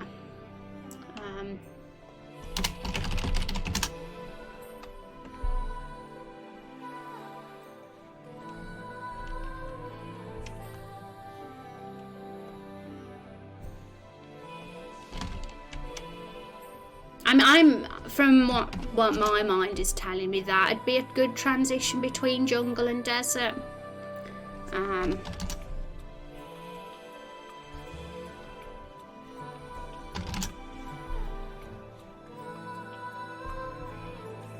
Are we missing anything super important here? That's the question.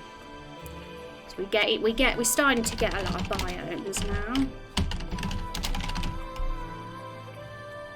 And you know, some of these might not be as large as the Everbloom Forest. Like Everbloom Forest so far we've been quite ambitious with, but you know, maybe in some episodes we've got the desert, savanna and jungle in one, or the desert, savanna and wasteland in one, and we kind of merge zones.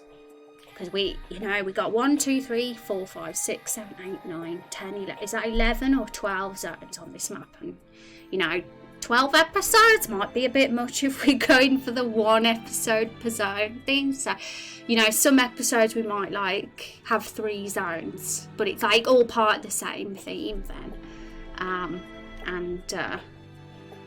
We would be at Zeph Valley would be 120. This is in Fahrenheit. What, it's really hot. Then if we're going by temperature, then the salt flats would be there, right? This is where it's hot on our map. So how about a biome filled with waterfalls and hot springs, deadly but beautiful flowers, or a fungi forest? That's kind of Everbloom Forest though, right? Isn't it? You know, like if we want to, I mean, don't forget we're still expanding on Everbloom Forest. We've only got 6 maps so far, or 7 have we got? But we're going to kind of fill out the zone a bit. We're obviously going to fill out the zone, so we've got the transition period with the farmland, so Father Maple can go there. But if we want to like kind of go out a bit more to get some more like fancy sort of things in Everbloom Forest, we should, because that sort of thing, waterfalls, hot springs and flowers and fungi, is still very close to the whole theme we've got with Everbloom. So we could totally like go a bit more out and have a fungi section of that zone if we wanted. Or Black Hills, a cold desert would be interesting, like Mongolia or Antarctica. Mongolia also is steeps. Yeah, we got to have actually, yes, we got to have a snow area up north, and maybe what you say, like Mongolia could be to the east side of the snow place. So actually, let's get that in. So first, we'll get a snow one up. Your traditional snow winter place.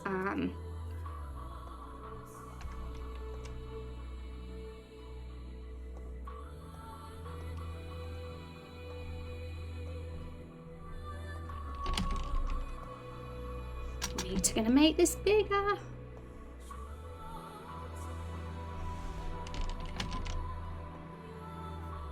Sorry, that would be there. And if we wanted, I'm actually going to type in Mongolia. Mongolia. And get a picture of that. Say event, maybe Sky Forest, where the land is not sitting upon the world. Vandalia, thank you. You know, I had that entered my head for a split second earlier, but I would have forgot. So I'm glad you mentioned it, because I'm pretty sure one of our characters in the game, well, one of our community submitted characters mentions living in a far away fairy kingdom, and that kind of could be a cloud city. We got to have a cloud city that's so beautiful and enchanting. So she could be from there. I think that was Scaly Star's character. So yes, we'll think about that in a sec. I won't let it slip my mind. Would the ocean include tiny islands, or would tiny island be its own biome? Could do. It depends if we want what we want to do there. I mean, if say the episode we get to the beach, if we decide we go by boat to the desert, like if I don't know where the story takes us, we might have to cross by boat. There could be some little islands on the way if we wanted to. If there's an opportunity to just make things more interesting, then I wouldn't say no to that. Yeah, hot springs could be a Badlands thing, so for sure. But if we want to go for the whole like enchanted fungi kind of floral theme, then maybe we want to think about Everbloom Forest and potentially extra maps on the Everbloom Forest, because we've only got 7 maps so far, but I would totally add another 3, 4 or 5 maps for side quests, and you know, just to make the area a little bit larger and cooler. So if we wanted to make the Everbloom Forest more cool, feel free to share ideas about how to make what kind of interesting landscapes and things to have, because I've been thinking about that for a while. I won't be expanding it yet, but you know, for a future playable build, before episode 1's release, of course, I might think about filling it out a bit more. If there's a biome with a volcano, we could have a lava falls, like waterfalls with lava instead. Trees that have adapted to the heat smoke coming up. Oh, that sounds so cool and badass and frightening. So I am gonna put like well, the Badlands. Should we put in fact,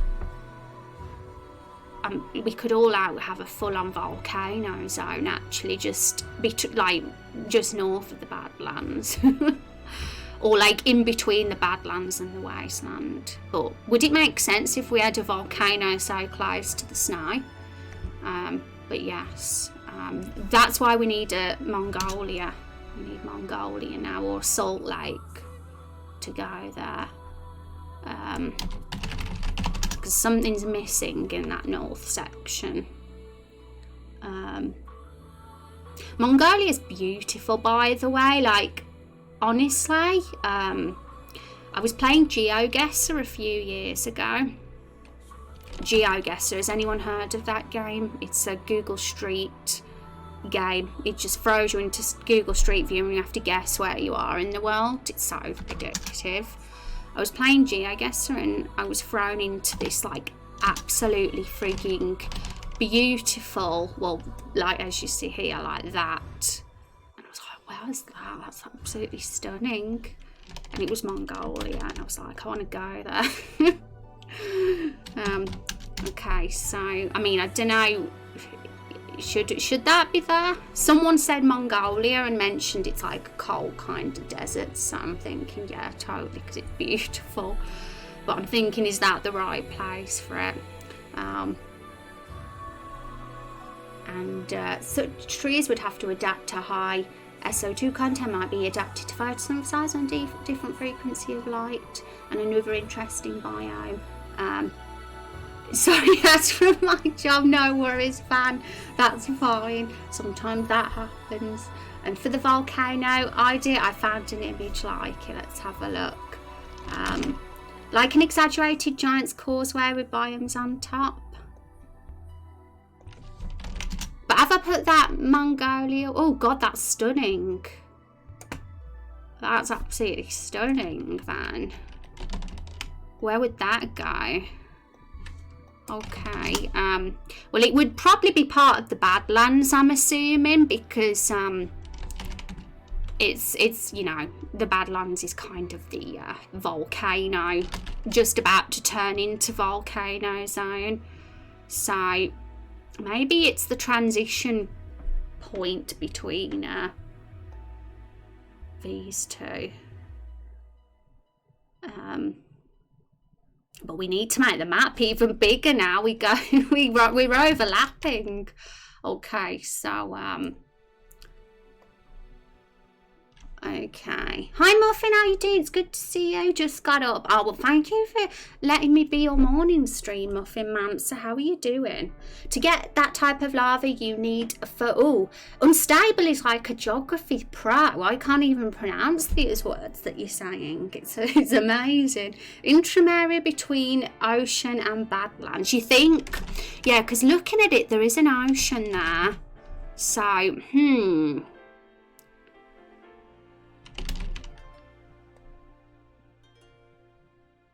Or maybe could it be the transition period between the snowy mount, the more like winter themed mountains, and the Badlands?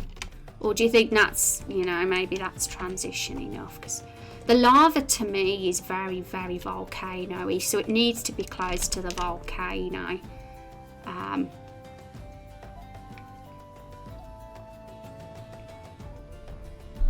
There could be area, yeah, the water spewing up from the ground. Yeah. That could be fitting for around this area too. So where's everyone thinking? This really pretty picture Van sent us. Where do you imagine it being, guys? Because I'm kind of hovering, you know, where I'm hovering now, around the Badlands. That's where I'm imagining it. Oh my goodness, we gotta move all this down. I'm glad we're being ambitious about this, though, everybody. I mean, we've got a lot more here than I expected. And of course, you know, if it's really cool to have as many cool ideas as possible so we want an exciting, very versatile, diverse world with lots of different geography, because that's fun. It's just very fun to create lots of maps. Which is why I'm thinking ocean. Yes, so let's think, because we've got an ocean here, as we know, but obviously it's not going to be the only ocean in the world. Like we've also got, let's have a look at our map. So let's copy it, bring that in a sec. Let's have a look at our plan.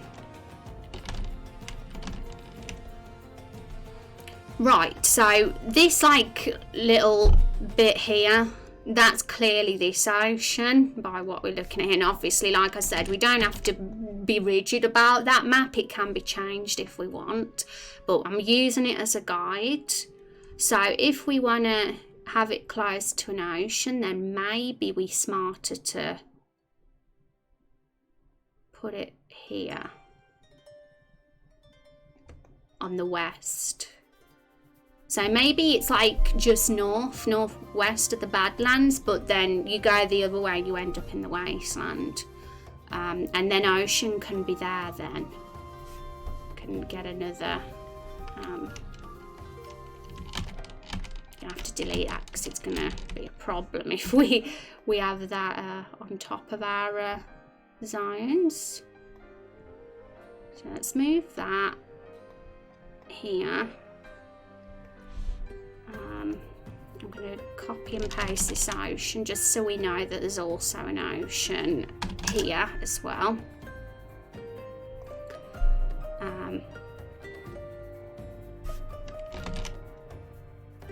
I mean, really, the wasteland would because what's going to be west of the wasteland? Because, you know, would that make sense to have an ocean next to it as well? Because I imagine them struggling for a water source, but to be honest, the desert and is by an ocean as well. But I honestly, I don't know, it could work. I need to look into deserts more. Has anyone suggested cave area? Caves will literally be, we can have them everywhere. So, like, when we look at the mountains and Badlands, we could have caves within those mountains, you know. So caves can literally be its own whole underground system throughout the world. If we wanted to be crazy about it, we could do that. Because Everbloom Forest, we have already started outlining a cave section within the Everbloom Forest cliffs. So that could carry on throughout these mountains as well. Could be fun. I always love layers, you know, you've got to have the layers going on in worlds. It's not just about what's on this plane, it's about what's underground and above ground as well, which is why I liked it when Van mentioned the Cloud City as well. So that's what we got so far, but you know, it might not be perfect. So if anybody feels like, well, hang on, a desert shouldn't be there or so and so shouldn't be there, feel free to mention that. Okay, so unnamed. What would we call this? Volcano zone? It looks way too pretty to be a volcano. I'm not spelling this right. I mean, look at those beautiful pink trees, which is why I'm thinking it should be close to the Mongolia map, because it's pretty like that one. So it would make sense for those two to sort of be a transition. I don't even know what to call this map because it's I'm not going to call it unnamed Mongolia. I'm going to call it, shall I say, salt flats? Would that be a proper term? I mean, I don't know if that picture's the best representation. But you get it. I just literally typed Mongolia because that was mentioned. Okay, industrial. Oh yeah, like an urban area. I was thinking how cool actually, and I'm glad you mentioned it, Con, because this would have slipped my mind if you didn't mention that. But I was thinking the other week how cool it would be to have an urban area in the game, like a real, like, rough urban city. And we've got a character, which is Storm Eagle's character. I think he's renamed himself to Storm Raven now, but his character's like an underground kind of crime boss character, and he like rules the underground. So he would totally be living in an urban city. But something tells me it would fit being part of the wasteland. I don't know why, but urban wasteland kind of is kind of like visioning in my mind right now. I can't imagine like such an urban area being in any of these other beautiful scenery places. You know, they're a lot more scenic. They're too scenic to have urban cities within them. So if I'm thinking which one of these zones would be more urban, it would probably be this one. Would probably be kind of going into that. But what do you guys think? Ocean doesn't mean it lush biome. Ocean's a salt water, not fresh water. California's basically a desert if you remove. Oh yeah, very true and stable, because California's on a coast, and that's very, very deserty. So yeah, we're fine having the oceans by the desert. That's all good. And call it unnamed subduction zone, the volcano. Yeah, good idea. What is that? Because volcano doesn't suit it that well. It's too pretty to be a volcano. Even though it is clearly got lava in it and is a volcano.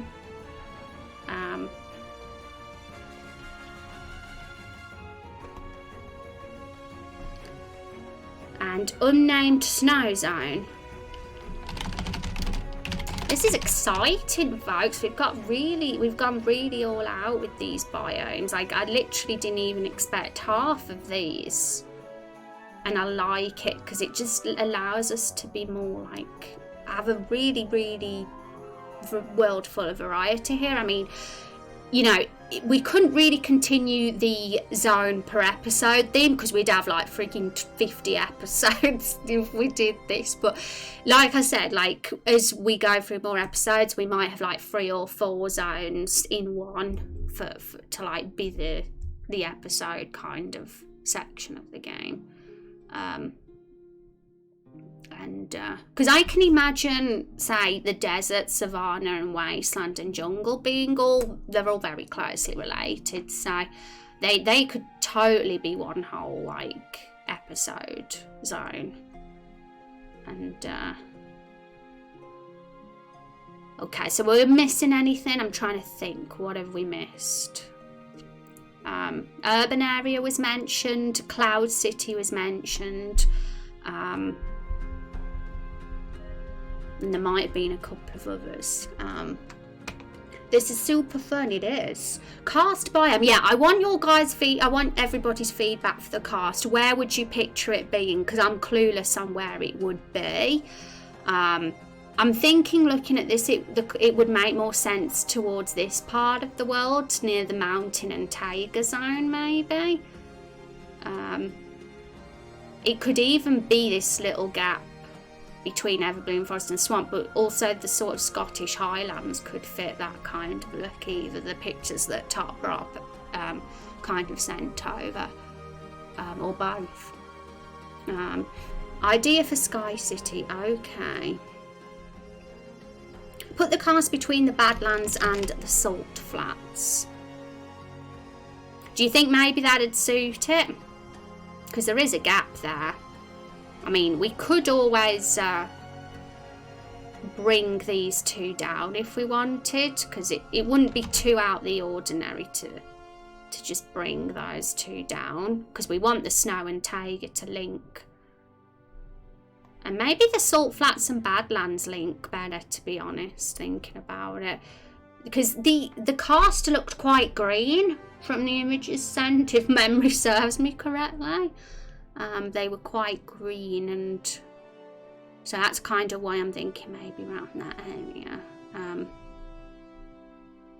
Liking the overall world land. Thank you, Linda. Thank you very, very much. And welcome back to the stream. Yeah, we're doing like a very rough kind of outline here of what our world is going to be. And it's nice. It's very exciting to plan the bigger picture like this. And it's going to be really handy, because the next step, once we've done this, so we're going to go through all the community submitted characters that we have so far.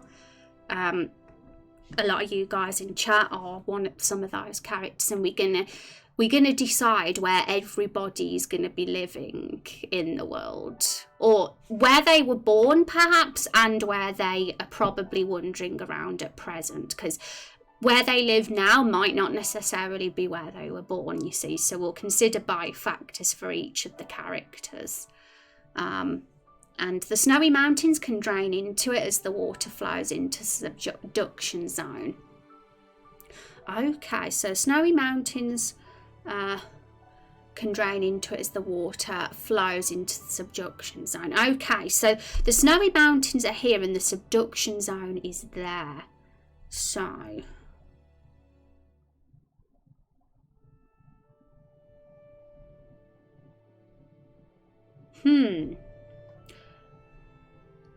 I mean, if we feel the subduction zone should be closer to the mountains, then we can always put it there and bring those two up a bit, so that it's not so much by the wasteland.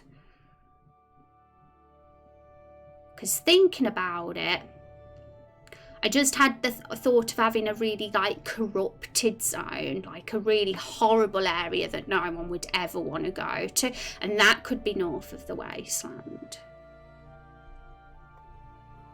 Because we haven't really got any like super like vile places yet. We need a horrible place.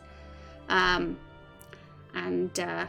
seem to happen mostly where there's water, moderate to heavy rainfall. Maybe then, what about south of Everbloom Forest? Or is that too tropical for a cast? I'm thinking anywhere around Everbloom Forest and the like anywhere around that area for the cast, but I can't kind of put my finger on exactly where, but I'm imagining it round there. Could go between the wasteland and the subduction zone. Yeah, it's only because you mentioned subduction and the winter mountains, so I was like thinking, well, should it be more here?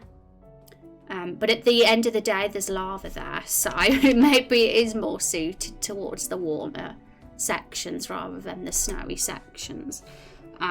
Okay, so let's look for a corrupted zone, but there's we got to fit the cast in as well. But are there any others I've missed other than the cast?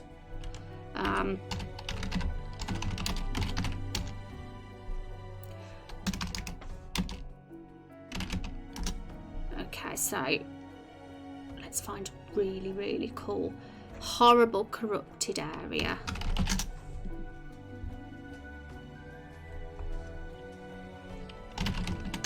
And Google corrupted land.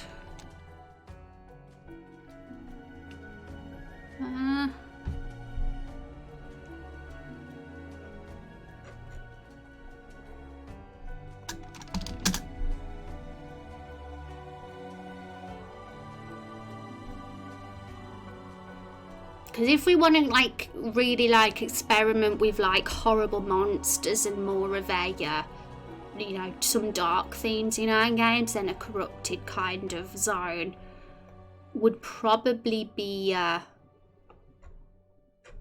good one. So something like this. One sec, I'm going to just make sure there's not a better picture, but I think I've found one.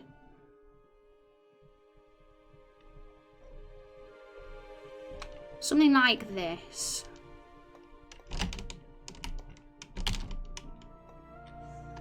I think that picture's a bit small. No, be bigger because you're a good picture. This might be from another game actually, I don't know. I might have to make that a bit bigger.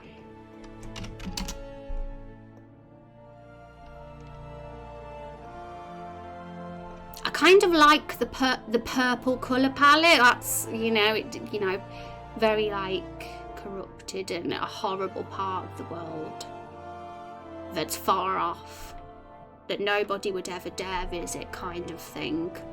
I don't know about the big giant worm, but I like the rest of it. But you'd know we'd probably get monsters like that at such a place, I guess. Volcanoes need a snowy place that can be neat though. And caves start being formed in the karst areas, so it could be an interesting place to explore. Yeah. And karst can be found in Kentucky, Midwest and Florida. Plus, putting a karst near farmland means the farmland can have some limestone outcrop. I can imagine, yeah, I guess a karst would be a transition between farmland and...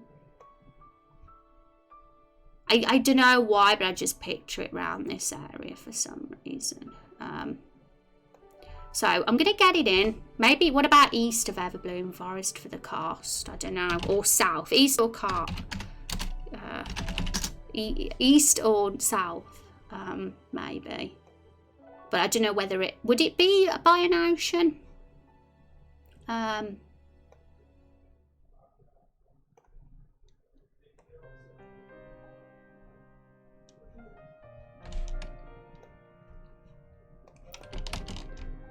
Here we go.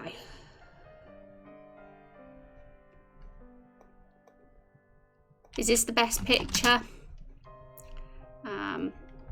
Made it a bit small.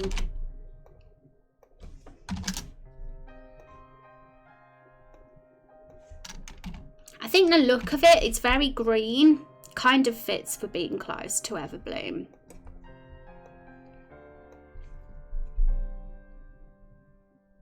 Amazing enough, there seems to be a variety of karst topography. Some threats in an area for us to play with in a karst are caves and sinkholes. Looks like you've covered a lot, so thank you, Binary. We're trying our best. Maybe the corrupt area could be under the Sky City, so it would be constantly shaded by it. Oh, good lore. That's good lore. Met. So yeah, maybe we should think of the Sky City now. Well, we can put it above the corrupted area then, and so that we remember that. So let's just make this a bit bigger.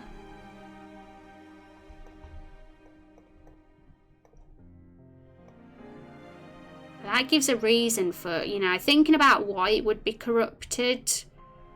Well, why it would be so dark and not seeing sunlight is definitely something to consider, and that could work for sure if the Cloud City is above it and that's why it's not getting any light. I really like that idea. So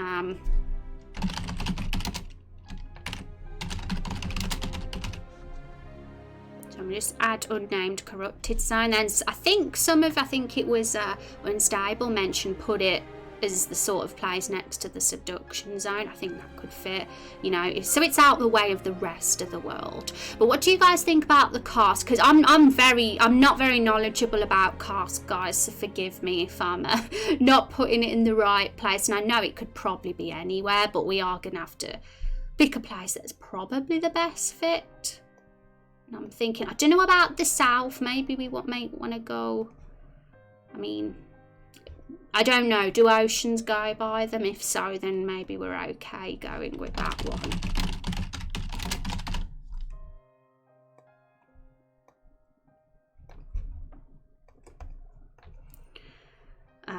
Have we labelled them all? I think we've labelled them all, haven't we?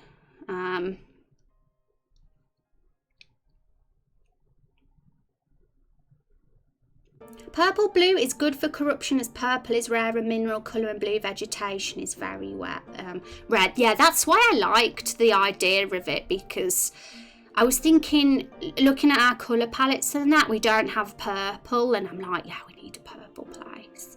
And I was also thinking of Chub Cheeks' character being purple as well, because we were thinking earlier, where would the reptiles be from if we based it on scale colour, and we says it would depend on what colour their scales were, I guess, because the green reptiles seem to be around the ever-blooming forest. I mean, I think from Chub Cheeks' character's lore, he might be in the desert perhaps, but he could have been like born and bred in the corruption zone or near. That's very dark. Why is it called corruption zone? Because it don't have a name yet. Everything's unnamed.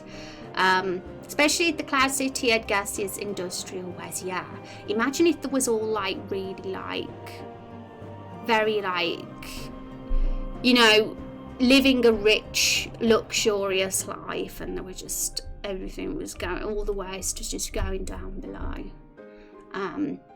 A zone that has good water flow. Okay, so we got it good then. If that's the case, Everbloom Forest is perfect for the cars to be near, if that's the case. A chick Zula, but we got a picture of that. Do we have the classic sewer zone? Everyone's favourite area. Oh, thank you, Binary. That would be classed, I guess, as an underground, like, because we're thinking of underground systems that, you know, little secret areas that might be within the mountains or, you know, in different zones. And we've got caves, of course. Sewers would be another. Mines could be another as well. And hell itself could be one as well. So I can't think of any other underground ones spring to mind. Mines, sewers, caves are like the key ones. But yeah, what we should do is expand it and put all like the undergroundy sort of places as well. That would not necessarily just be restricted to one area, but could be just part of anywhere in any of these mountains that we see here. There could be multiple caves, sewers and stuff in any of them.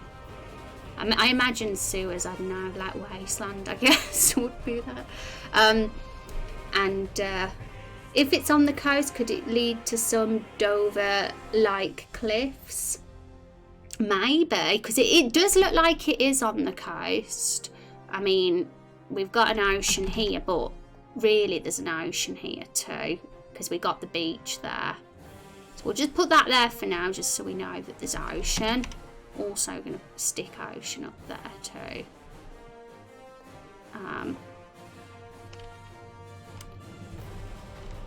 Right, so I'm feeling we might have missed some out. Urban area was mentioned,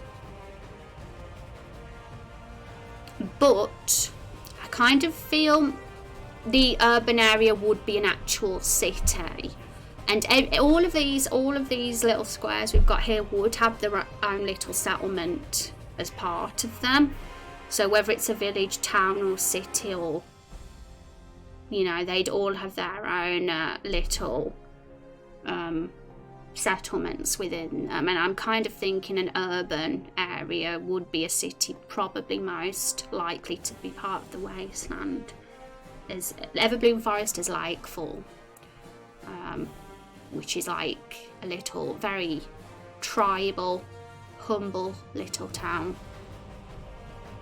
And the farmland would have like a farm town, I'm sure, as well.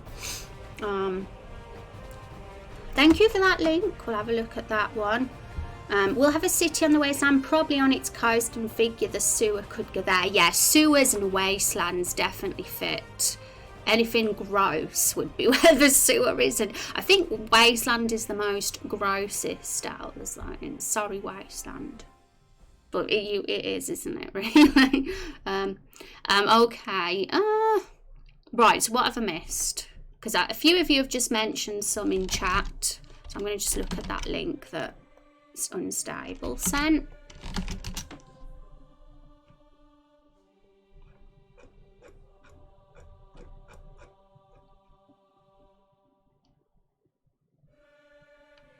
The impact here was the one that triggered the extinction of the dinosaurs. Okay. Right, where did we say that would be? Next to the ocean.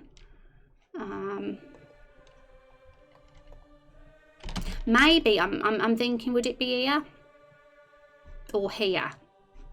What are you guys thinking, west or east, or even here?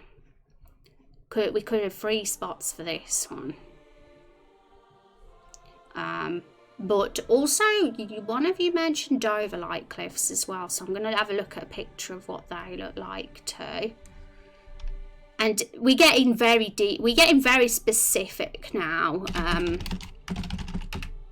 with our biomes, and I think it's very clear at this point that we're going to be merging 3 or 4 different zones of these for different episodes, you know, because otherwise we'll have like 30 episodes if we have one zone per episode. So we'll likely do start thinking, yeah, episode 2 will have those 3, episode 3 will have those 4 and stuff. Okay. Oh, these are pretty cliffs, these Dover ones. Okay. Would that could be part? Would that be part of the? I'm trying to think where that would fit best. So we've got these 2, which obviously are coast types of things. I think that's a coast one. Am I right? I think you said it was, didn't you? So one of them could well, we got the cast there. One of them could be near the cast maybe, and one could be the other side, or maybe up there. So it's just what we think's best at this point. I don't know why I've put them on top of other things. I shouldn't have done that. I'll move them down here. There. Where was the other one? Here. So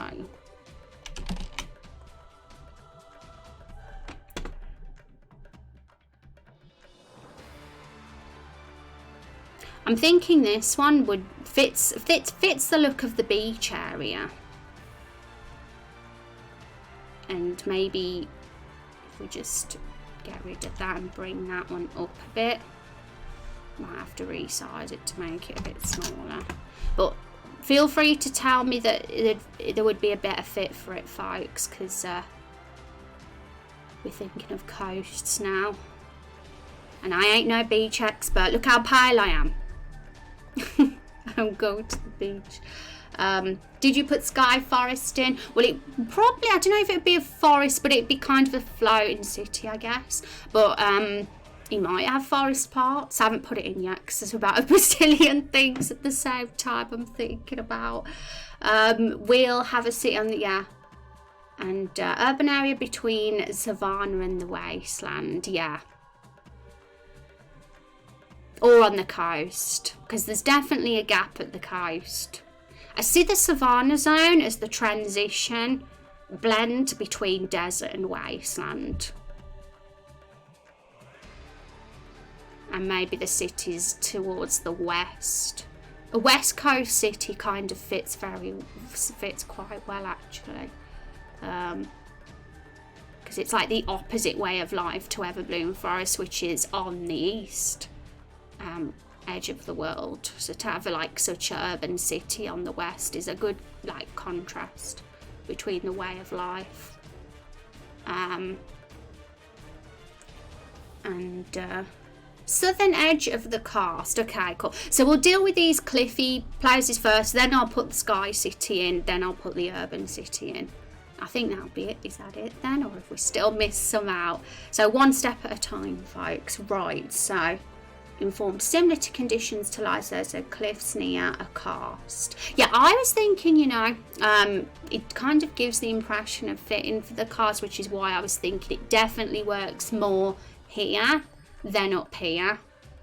I'm thinking this one, the dinosaur one that was sent over, that the dinosaur crater would fit more by the desert, perhaps that part of the coast. Right, so where did we say exactly? Southern edge of the cast. So maybe maybe here. We'll say in between farmland and karst. I mean, I don't know if it fits the farmland look, but you know, there's got to be, unless it's just ocean here. It's gonna obviously just be ocean by the beach. But I'm kind of thinking, what would the farmlands coast look like? Let's just put another one of these here so we know that there's ocean. Right there. So we'll call this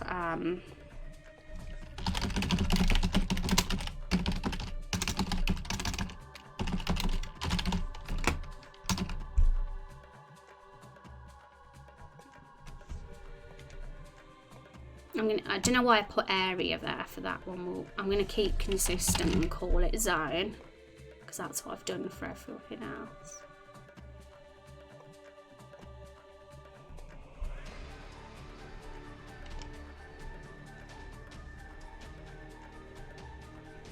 The farmland doesn't even have a zone by it.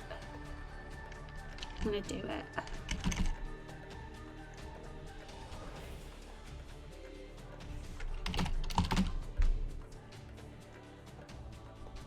Okay, so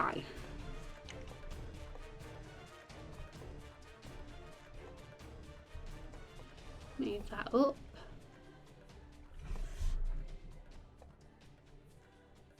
Well, the other mountain guys could be west and part of the wasteland city. Oh, yeah, maybe that would fit for like the coast of the wasteland. And like we says, if we put the urban city there as well. What would the desert just be surrounded by ocean, do you reckon then, folks? I'm trying to picture what the like edge of the desert would look like. Okay, so first of all, I'm going to just bring everything over because we're getting squashed for space here. So if we do that. I kind of like how everything on the east is so different to what we've got on the west. Because,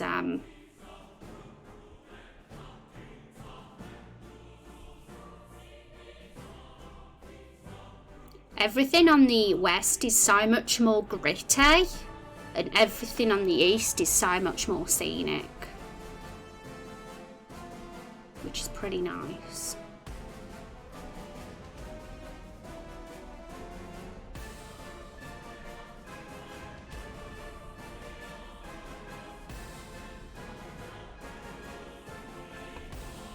We need to have ocean.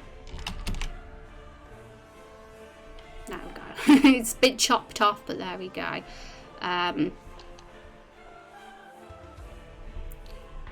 That's good. Yay. Okay, so we'll get an I'm going to just look for an urban city now, and then we'll move on to the sky city. So I'm thinking of the sky city last, just because it's not really part of this continent, but we won't forget about it because it's important. Okay, so urban zone, urban zone.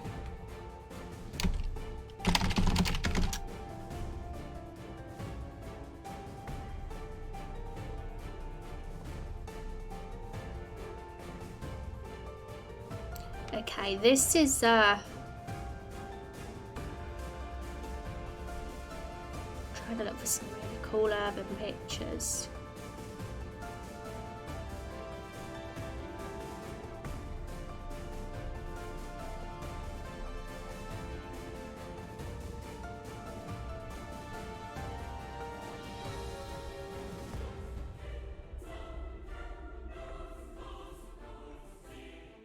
Found one and then I lost it.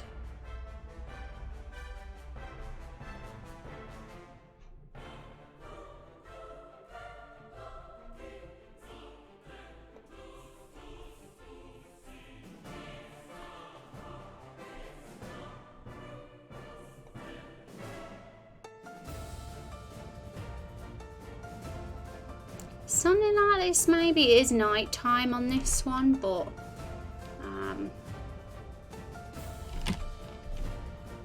no, it's small. Will there be any... Oh no, I've just realised something, guys. Chopped off the Chopped off my banners. That's why new people like bored can't see what we do in this stream, because I chopped off the banners.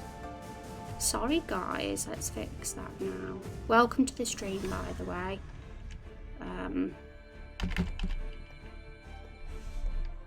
Give me a mind.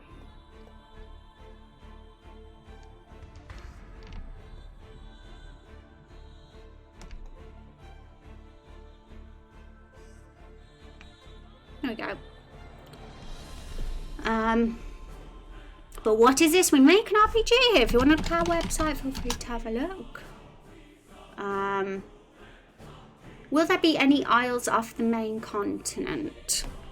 Main continent, right. So if we want to have islands, I figure we could plop them in this big massive ocean we've got here, because this is probably going to be the biggest ocean, the one between the beach and the desert, I'm guessing, from what we're seeing so far.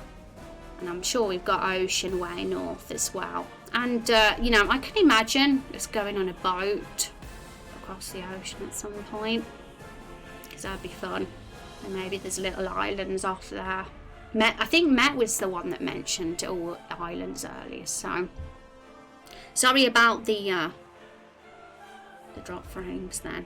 We're all good now, we're fixed. Sometimes it happens for a split second. Oh, even that, and even that even fits the level progression of tougher enemies being from the gritty areas. Yeah, I think it's pretty nice, you know, having like a scenic east with all these beautiful, like, look how beautiful all these are. And then we're getting like, ooh, like very, like, harder way of living on this side, especially with the corrupted zone as well. Right, so definitely that was well spotted actually, that level progression as well. If it's going to be more end game when we do go there. I mean, it depends. I mean, the path, I mean, we could go east sooner than you think and go north last. Because some of these northern areas, like the snow, the salt flats, the subduction zone and corrupted zone, look very end game as well. So we might like progress that way and then go north. But it all depends where the story takes us, really. It's hard to know at this point where we go first. Okay, so I need to get a good city, because I did find a good city, but unfortunately the picture is too small. So I'm gonna...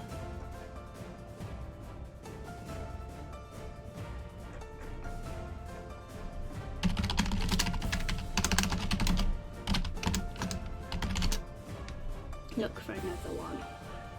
I've googled gritty urban city, but we're getting just boring photographs of real life places come up. I want some cool concept art. That's what I want.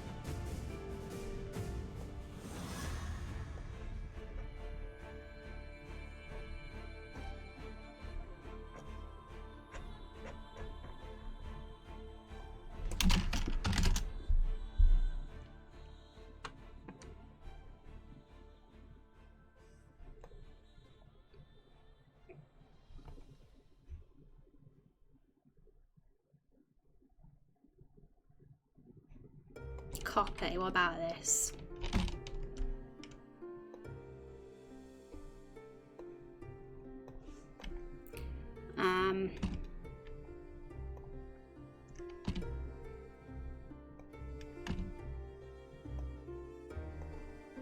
Is that gonna fit? I need to put on transparent because it's annoying when you get a white border. So we might need to make this a bit smaller just so that it fits. Unless we just move these across.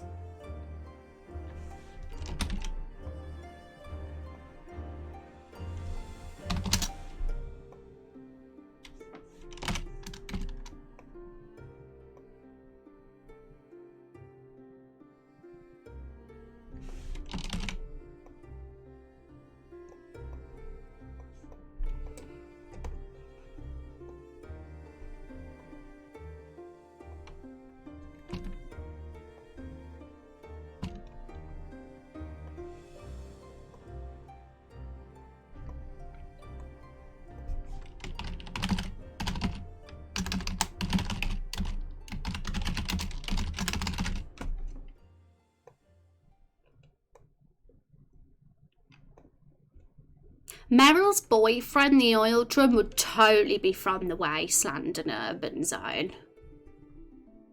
That's where he'd be. I couldn't imagine him anywhere else. He's a living oil drum. He's like the barrels except an oil drum. And he's a bad boy. He's a greaser. He'd be in the wasteland and urban zone. That's where I imagine him being anyway. The other places are too beautiful for him. Hi Codra, how you doing? It's good to see you. Hope you're having a good day. How are things? Looking up desert meets oceans, apparently a lot simpler than I expected. Oh, is it? Would part of the ocean involve diving it to a deep undersea place? It all depends at this point, guys, because I'm probably going to end up having some stretch goals eventually when it comes to this project, because obviously something like an ocean and actually diving in would mean we need to be more ambitious with mechanics and to sprites and animations, and the custom hero means that we need to do multiple different sprite animations because we've got like over 100 assets of custom heroes.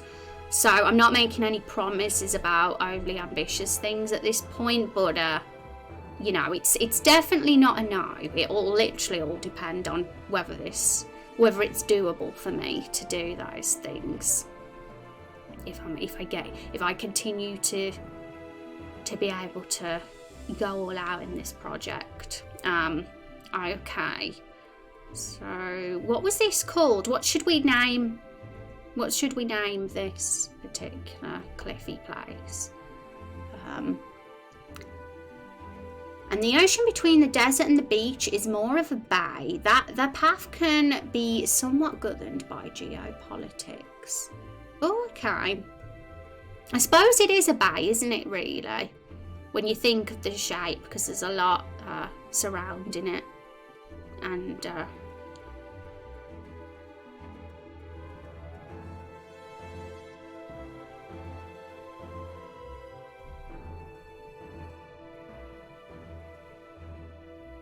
okay, I'm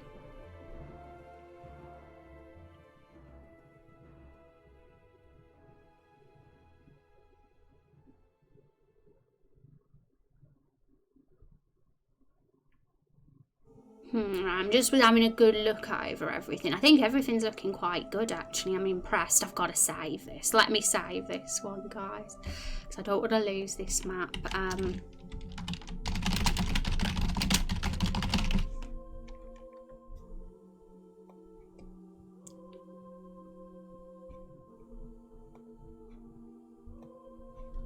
There we go.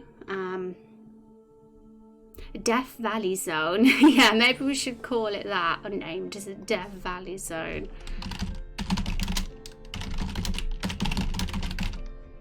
Very fitting to be close to such a gritty urban zone and wasteland zone. Like, this urban city would literally be a super typical gritty city, and it'd probably be one of the more populated zones if it's urban, of course, and that'll be fun. It looks like the cliffs where I grew up. Oh, which ones, Kung? Which ones? And good, thanks. What are you up to? Information for environments? Yeah, we sort of we're thinking of the whole world. We're doing like a very rough outline of what the world is gonna look like, and it's very much thinking of the bigger picture, this stream is, because episode 1 itself, because Raindrop Chronicles is episodic, episode 1 itself is literally just this little forest here out of this whole world. But you know, as we go to the future episodes, we might start seeing more of these zones, like 2 or 3 or even 4 in one episode.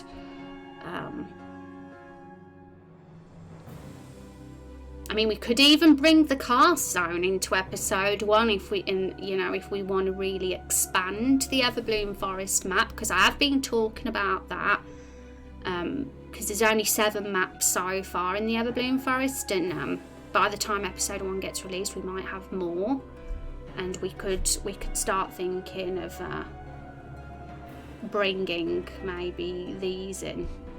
All depends if there's a fit for them with the content we'll be having in episode 1. So we're not going to just add them there for no reason. We want to make sure it's going to bring it. It's going to build the world, and it's going to be a lot of value to adding these zones to the game.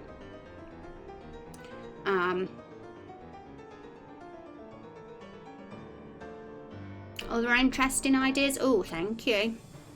Let's have a look. Should Death Valley Zone be close to the savannah? Oh, maybe we should do this then. If you guys think this might be better, we could like kind of put it where it's by the urban zone, but also near the savannah as well. Like both of them. Rather than have that big massive gap between with nothing there.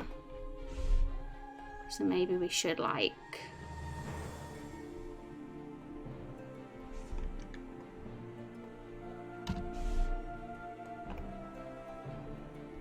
something like that. Don't mean they look like the what's in Western Sweden. Yeah.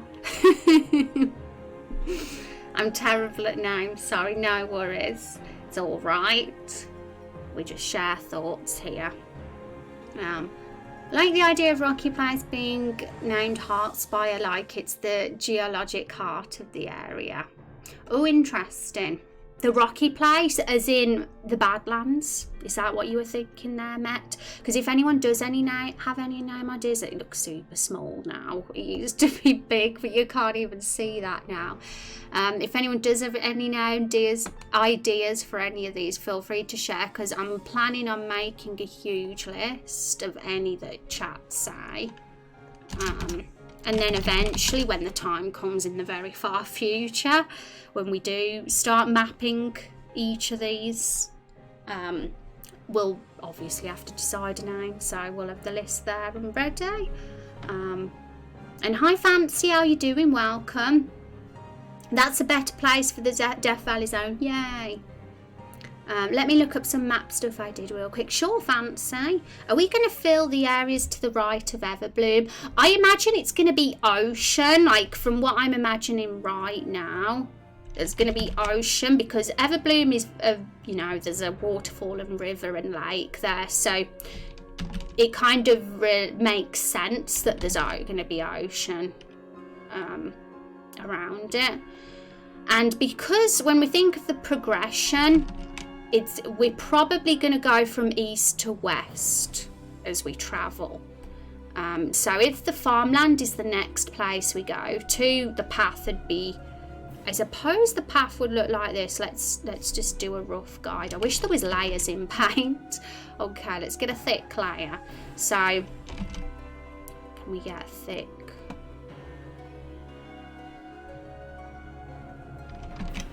I think that's the thickest one. That's unfortunate.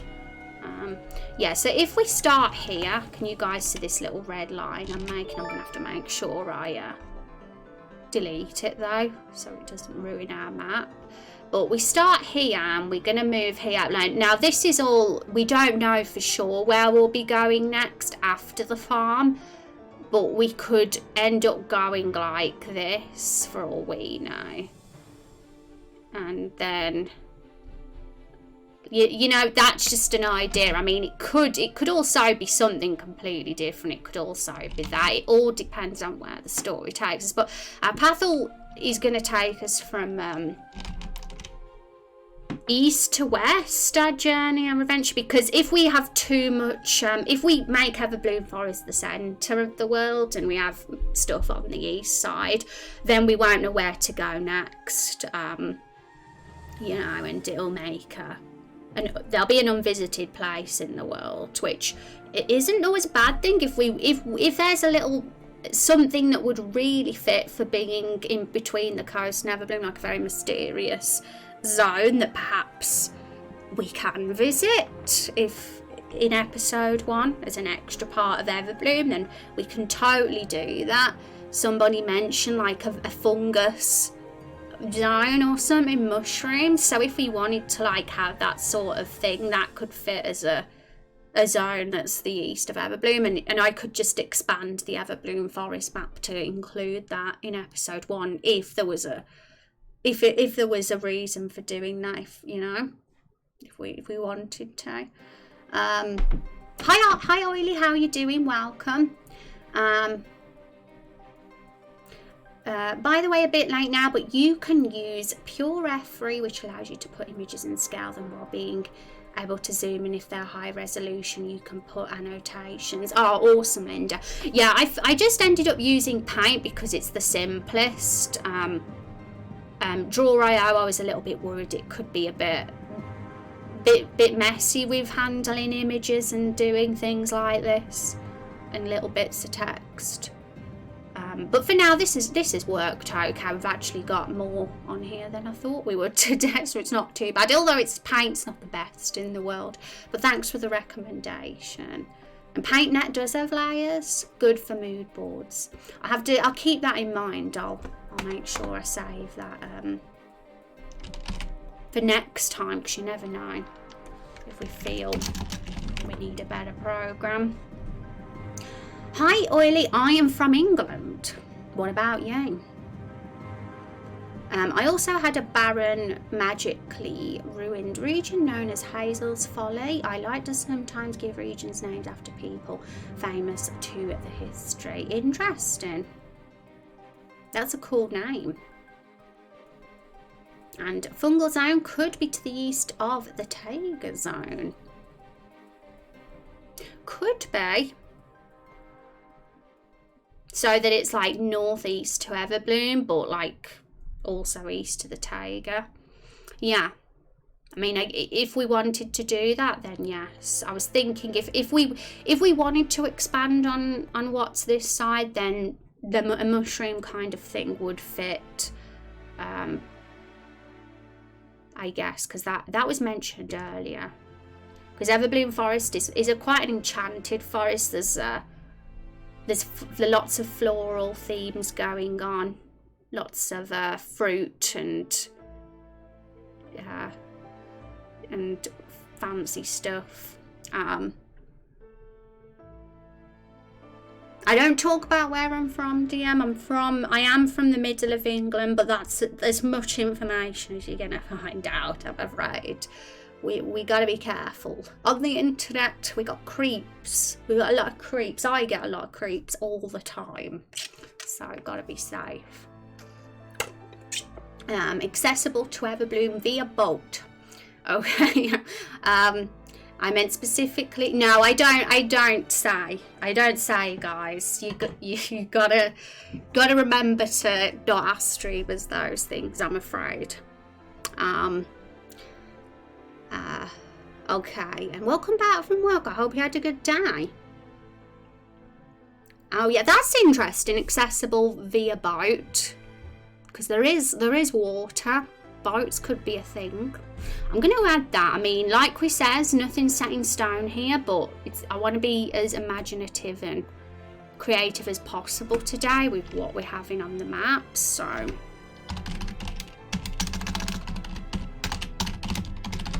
we'll add that one.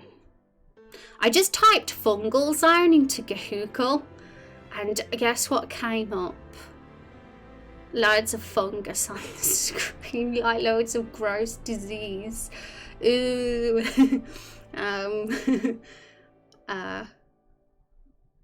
Most notably, regions should ideally be named after prominent features. The chittering forest should have a species of creature that makes chittering noises, for example. And for extra effect, maybe an eldritch horror lurking. Yeah, I think that's very smart, Fancy, because I went for a similar approach with Everbloom Forest, because that's our only named region so far. And it's called Everbloom because there's flowers that are always there. You know, it's very floral, so it's always good to name places after the prominent features. I agree for sure. How many quarters are there? Well, everything's very up for development, guys, because I'm not kind of doing all the world building at once. We do it as we go.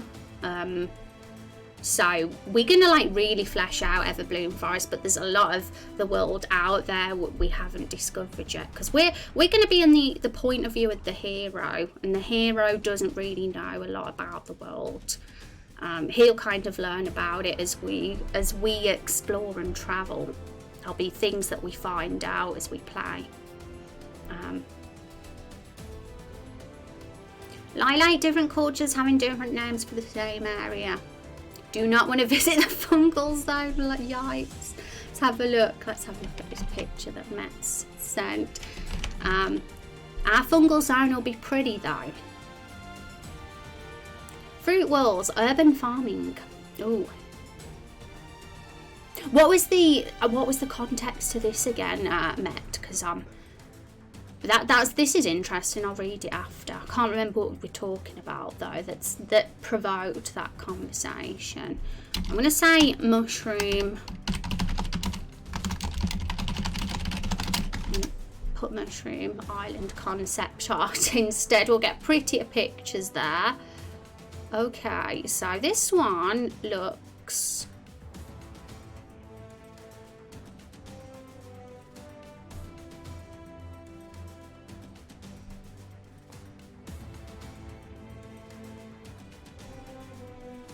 More like a thing, and like I don't know for sure whether we'd go if we would have this, because there might not be a place for it in episode 1, because I'm not going to just add content for the sake of it that doesn't make sense and it's just fluff. It's got to have a purpose, but I kind of want to just put it there because you never know, there could be a really good opportunity for something.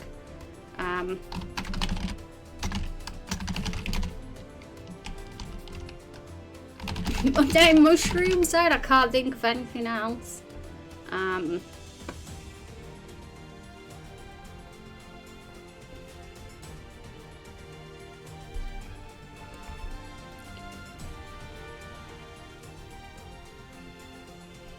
Pretty things are normally meant to be seen, so usually deadly and have a warning. I just remember that some always seem like be cool for an RPG area. Okay, I'll have a look. You never know. It could be something we could add. We'll have to say. Always good to get to learn stuff, and I really loved the idea of the Cloud City offered above the corrupted zone. So we're gonna add the Cloud City now. I'm gonna actually just move this a little bit lower because I think the mushroom zone makes sense to be at least coming from the Everbloom Forest a bit more. Something like that. So have we I think we've got them all, haven't we? It's just the cloud, the floating cloud city we haven't added now, isn't it?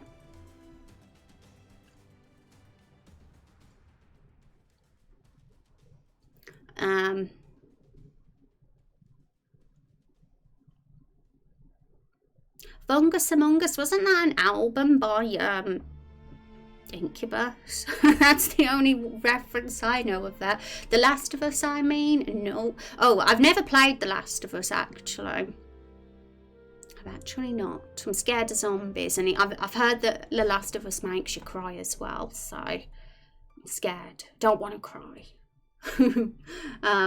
Can't recall a single song title. Maybe it could just be part of the Farmland or Swamp City. Yeah, maybe. All right, so I'm gonna just quickly make sure we've covered all the ones I've got. Now, I was thinking of normal grassland, but that could get there as well. But it doesn't matter, I'll remember that one.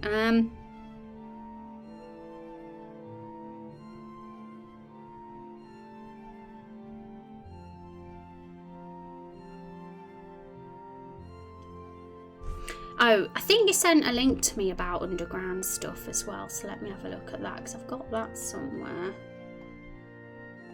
Might have to go back up in chat though. There we go. Unstable sent a link. I've got there. Get that up. Page not found, it said. But it says mythical city found underwater, submerged ruins. Interesting. For some reason the page wasn't found. But you know, if we ever wanted to do that, we've got out plenty of ocean, you know. Right, Cloud City.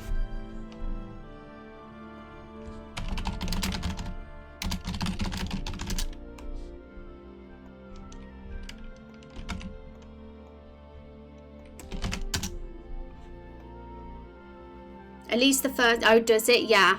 You gotta be emotionally in an emotionally prepared place when you're playing a game with the feels.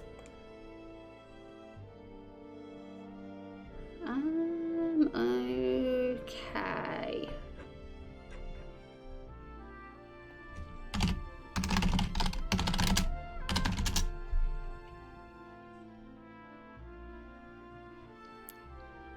Okay, maybe this one.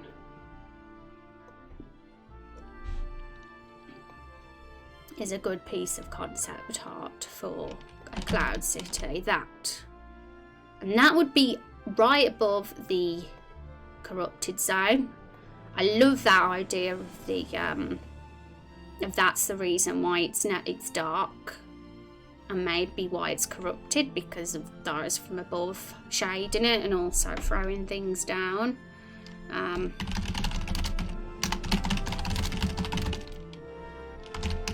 Unnamed floating cloud zone.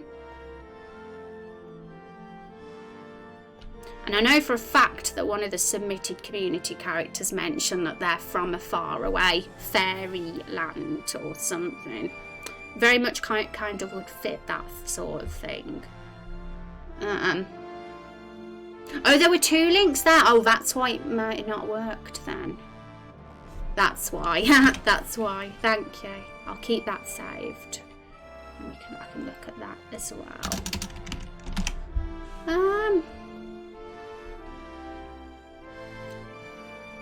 Angel Island from the Sonic games. I'm sure, yeah, that I think there's so much that there's potential with something like that, so I have to add it. We have to have it. Okay, and you guys mentioned underground stuff, so I'm gonna have a look at those. Let me just have a look at one of those links.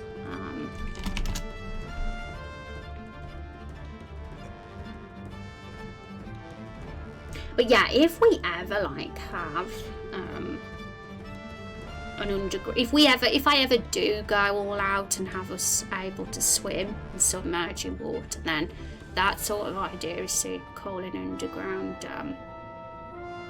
So I'm gonna just type here underground zone ideas. Also, there's another one. I'm just going to get it up. I'm thinking of layers here because we've thought of the middle sort of plane, haven't we, with all this? We're thinking of underground. We've thought of the upper layer, which is the floating city. But there's another one too. There is an upper layer that nobody's actually mentioned. I bet you can't guess what it is. And you know, this is just a thought, because there's a couple of themes of this in our game, and I don't know if it will be a visitable area, if that would even be something we do, but I want to at least consider that it exists.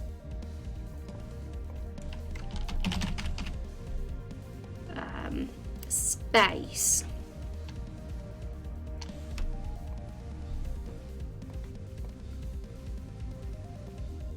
So that's at the top because it's the highest, of course. That would be above the Cloud City. Underground zone ideas, we're gonna have to get even bigger here. And I think we've covered most of the middle, like what would be on the main plane. I don't think I've missed anything out, have I? I know that there's potentially fitting grasslands in this little blank bit here, or something like that fits the kind of Scottish Highlands kind of look as well. Could maybe go there. So I can't think of anything else. I think we've got quite a lot though. Looking at this, we got more than I ever thought we'd get. Underground in the savannah area could be a place people go to cool off. Oh, good theory. And the desert as well. I mean, the desert is hot too, but I like that idea, because you know, you got to think about how they'd survive, and things would suck pretty much for them. But we also have to think of what races would populate the areas too. Like, if reptiles live in the desert, would they manage more if humans did? You know, they'd probably be a bit more, they probably would have evolved to fit that way of life, something like a reptile race.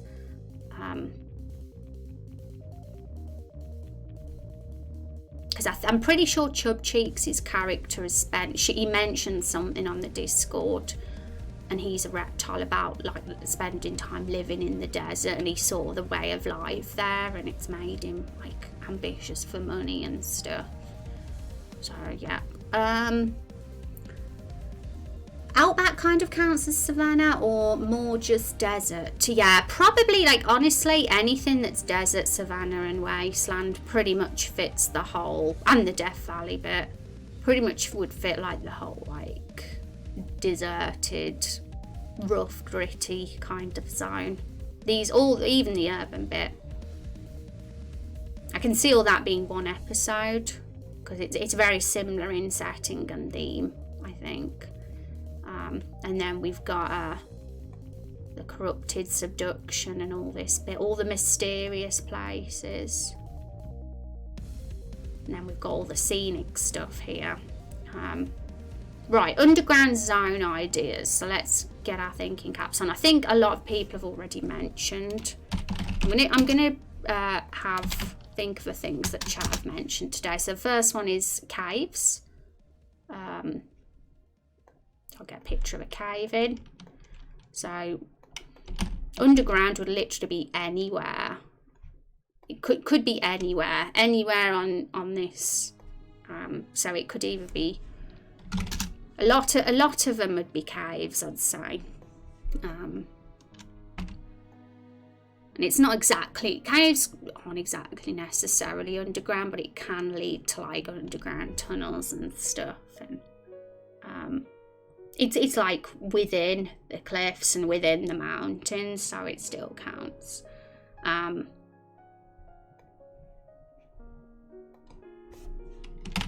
Caves. Sewers was one that was mentioned, so I'm going to get that up too.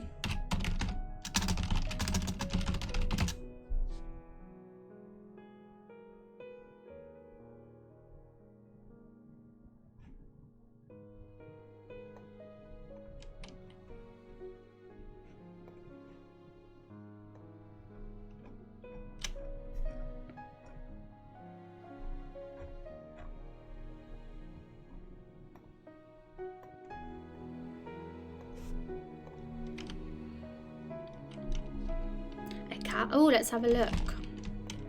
When I get a chance, I'll have a look.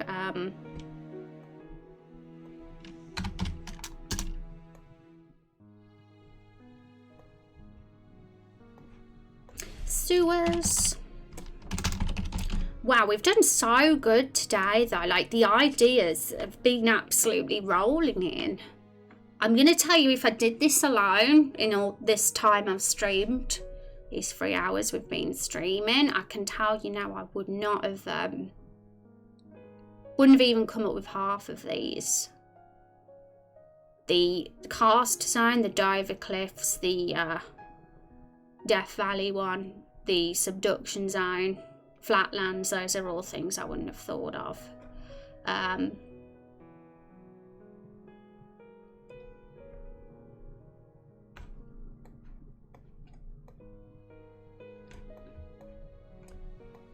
These bits of text look so tiny now on this sheet. Now we've expanded the map so much.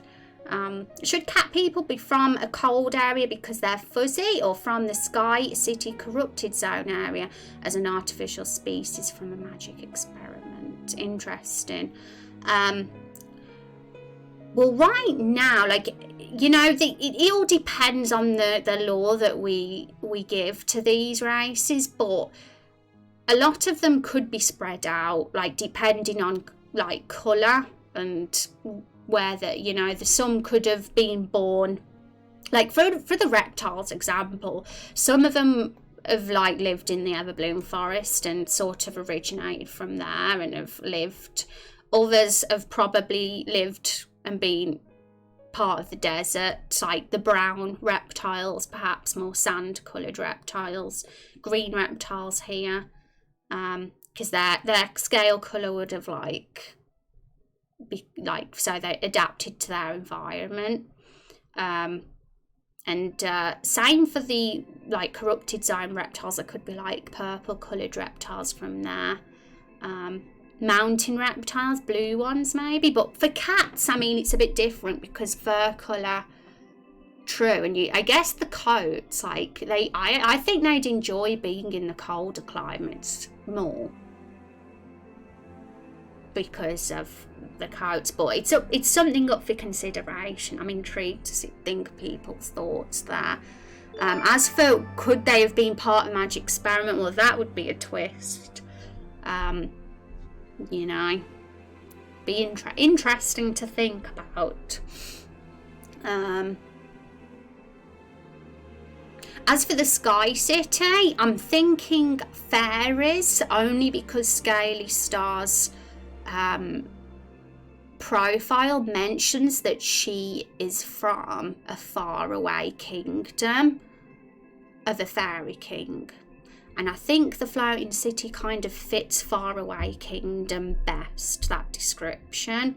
But, you know, it's very much, just because fairies live there, if that's the case, doesn't mean other races don't. There could be, like, a form of cat people that live there too, if it worked. Factions are everywhere, after all. Home to a fantastic cave complex which was inhabited in antiquity, although I can't find a good image right now. Awesome. But don't worry, if there's some things I haven't, like, clicked on this stream, I will look through the VOD on my day off. I usually do that to make sure I haven't, like, missed anything. So any, like, links you've put in chat, folks, or any biomes I might have missed, I might catch it on the VOD. Maybe they could be two types of cat people, the fuzzy cats and the desert cats. There's a lot of Egyptian Asian breeds that suit the desert well too. Yeah, I mean, the cats themselves have all got a very similar look. They've all got fur and they've all got pretty much a tiger look to them. They look pretty much all like Azrael, except you can have different coat colours. But yes, desert cats, I mean, could work. You know, a lot of zones are going to be multicultural. Everbloom Forest isn't as multicultural. Well, Lakefall itself isn't, but the Everbloom Forest probably could be. So yeah, I'd say it's just Lakefall, that one village that's human only, but I think we could have other races walking in Everbloom Forest. I mean, Kung's character's an elf, and she will be.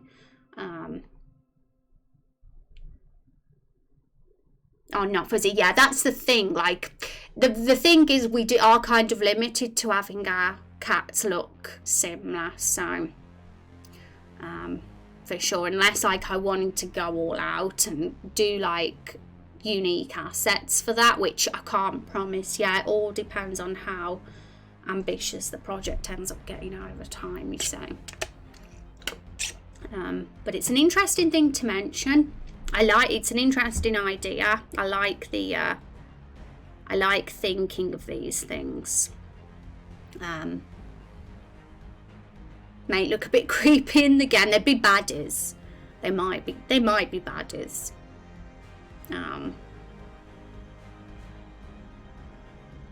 is the Australian place she was thinking of. Awesome. Thank you for the follow as well, a numberless viewer. Nice name. Okay. Have a look at some of those links. And I think what else was there that we mentioned was an underground place.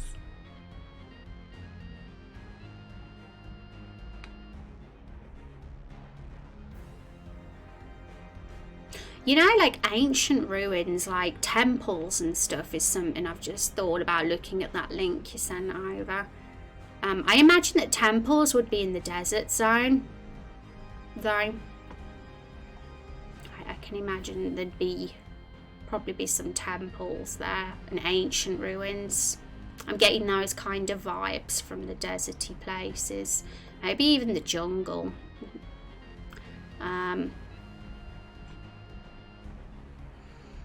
Hi Watery Tart, welcome back to stream. How you doing?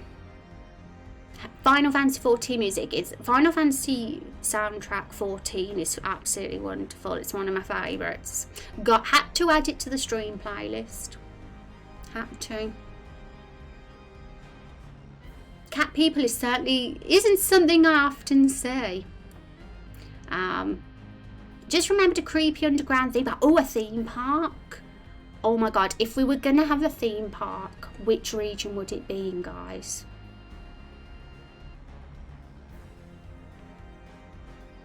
An underground theme park, I guess. Which one would it be underground? The urban zone? I guess it would be the urban zone, right?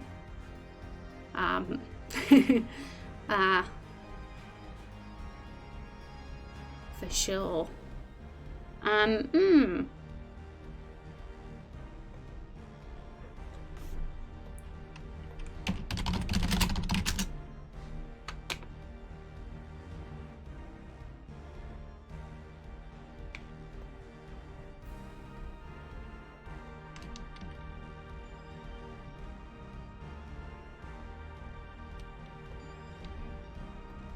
So I'm gonna add this bit of a big picture. So anyone who's just coming in, if you're curious what on earth we're doing today, we are like literally planning an outline of the world. Like we're thinking of the bigger picture a bit more today, because beforehand we've only really been focusing on this little area here, but we're thinking of what's going to be around it and sort of thinking of a plan, even though, you know, these areas wouldn't see the light of day for a very long time. Still very fun to think of this and get ahead, plan ahead.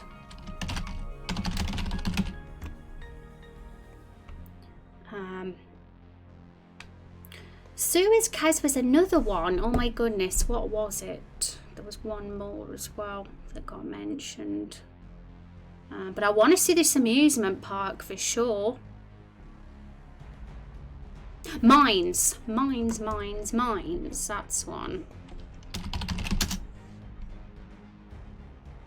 It might be. I didn't actually see the reference of what it was. I just loved the look of it and I thought, oh well, we'll get that in as an example.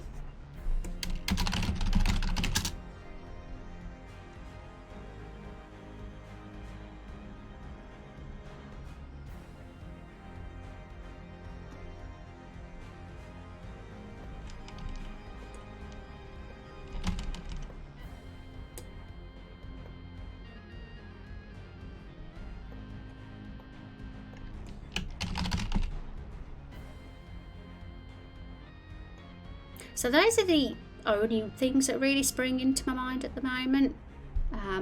But if anyone has any other thoughts, feel free to share. It's cool to think of layers, because it's not all going to be just about what's to the visible eye, is it? There's things above us and there's things below us, after all. Oh, hell. I'm just getting wild here because you never know.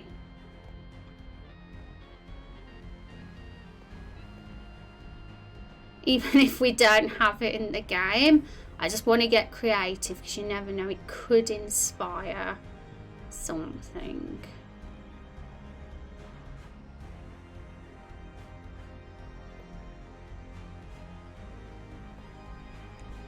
think this is Bethesda actually. This reference image is from Bethesda.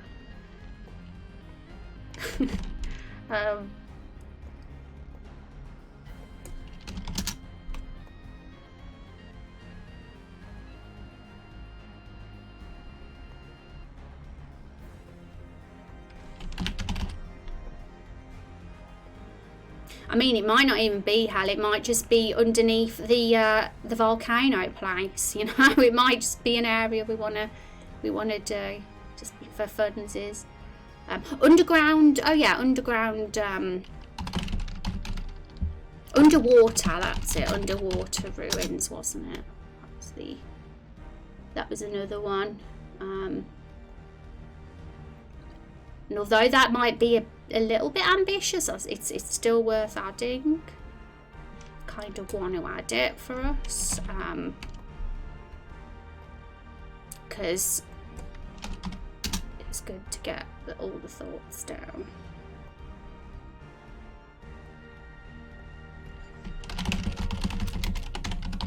So, underwater ruins. No, can't go above there.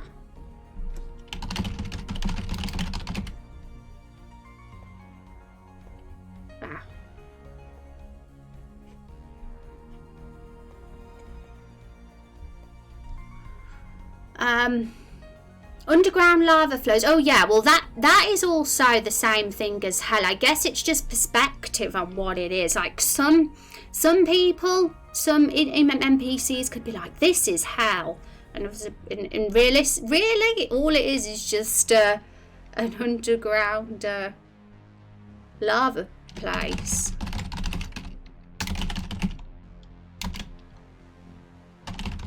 I mean, whether that realistically looks the same as that, I don't know, but you get what I mean. Something very fiery.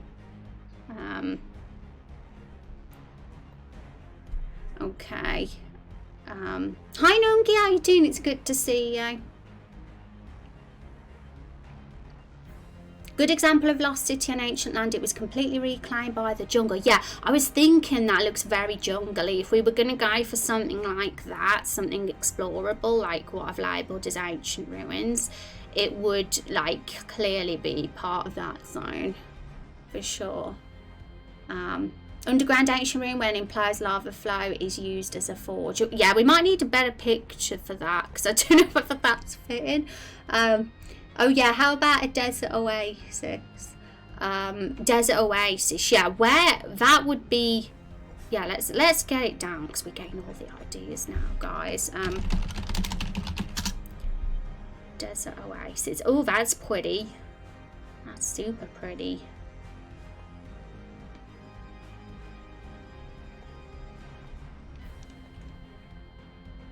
Okay, so that's like more of a landmark, isn't it? So if we want to really expand on this and want to start thinking of features and landmarks, that's like another thing altogether. I don't even know if we've got any space for that, because we could, for now, just put something like that here. Just so we know.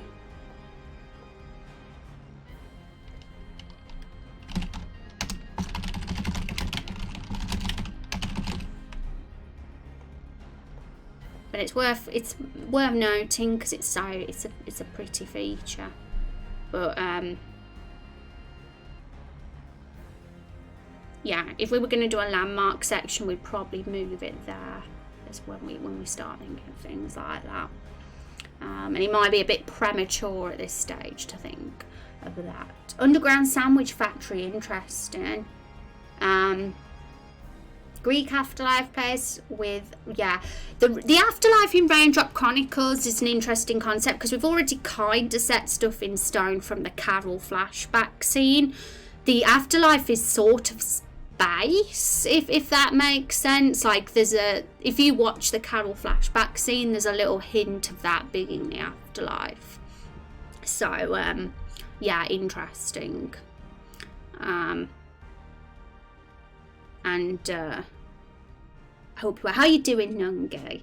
Looks like we've got a good start. But it's still there's going to be a lot of myths involving what it all is and that, but at some point I'm sure that will be a discussion that we have, and we'll think of gods and all that kind of thing.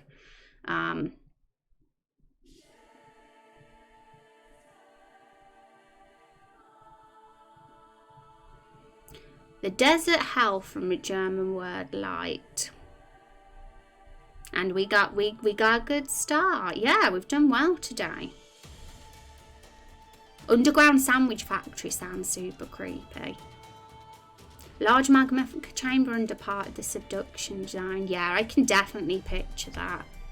I was definitely imagining something like that, but to me that looks too much of a city that's on fire than an underground lava zone. So I do think I want to get a bit better picture.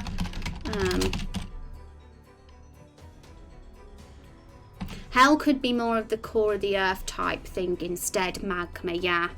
Because that, I don't know if that picture's the right vision.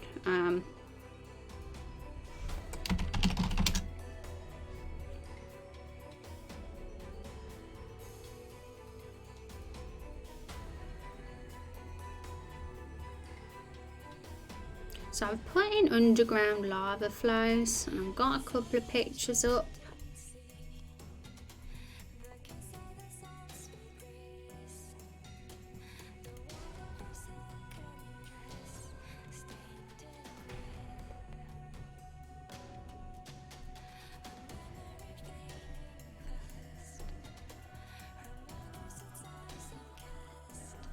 I'll put this one in. I'll replace it with this one instead.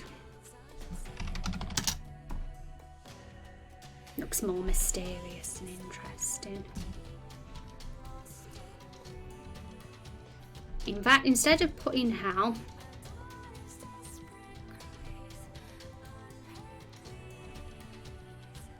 I'll leave it as that. But you know, you get the picture. People could think it's hell.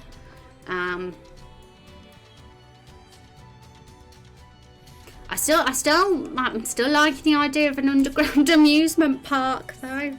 You know, we haven't got a theme park and I like theme parks. I mean, I don't know, in terms of assets it might be a bit ambitious having a theme park. I don't really know if there is any, but I'm going to look into it out of curiosity. Mysterious sandwich factory. Should we type in I want to type in underground sandwich factory now because it just sounds so mysterious and interesting.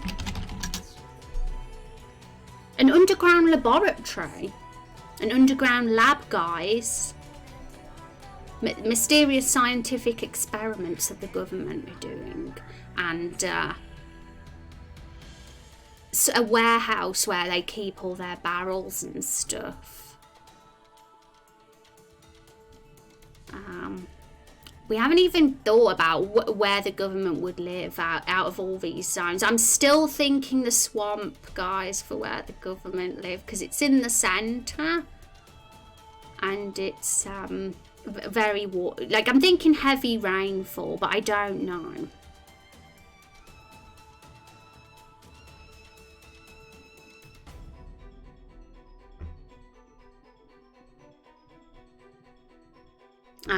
Put the underground amusement park by the beach. That might be interesting. I love the idea of a lab with lab rats. Interesting.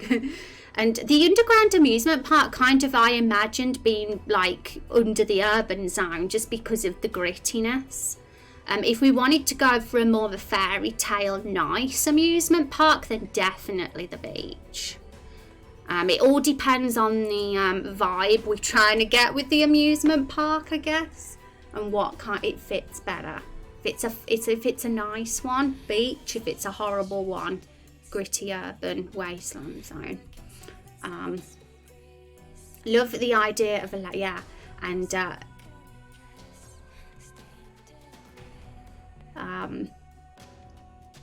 kind of fungus or something else gross, but no one knows that there's people debating whether they're eating rats or worse. Could have the people who live underground eat food that no one really knows where it's coming from. People live underground now. Who would likely live underground? The dwarves. I remember someone in stream ages ago saying that we should have underground dwarves in the game. So I'm thinking now they'd be, yeah, probably hanging around the mines or something. Maybe. But we don't have a dwarf in the game yet, so there's nothing really set in stone there. So really the best place to set something in stone in our game is to get 1,000 raindrops and create an NPC, because then you get to write your lore around that character.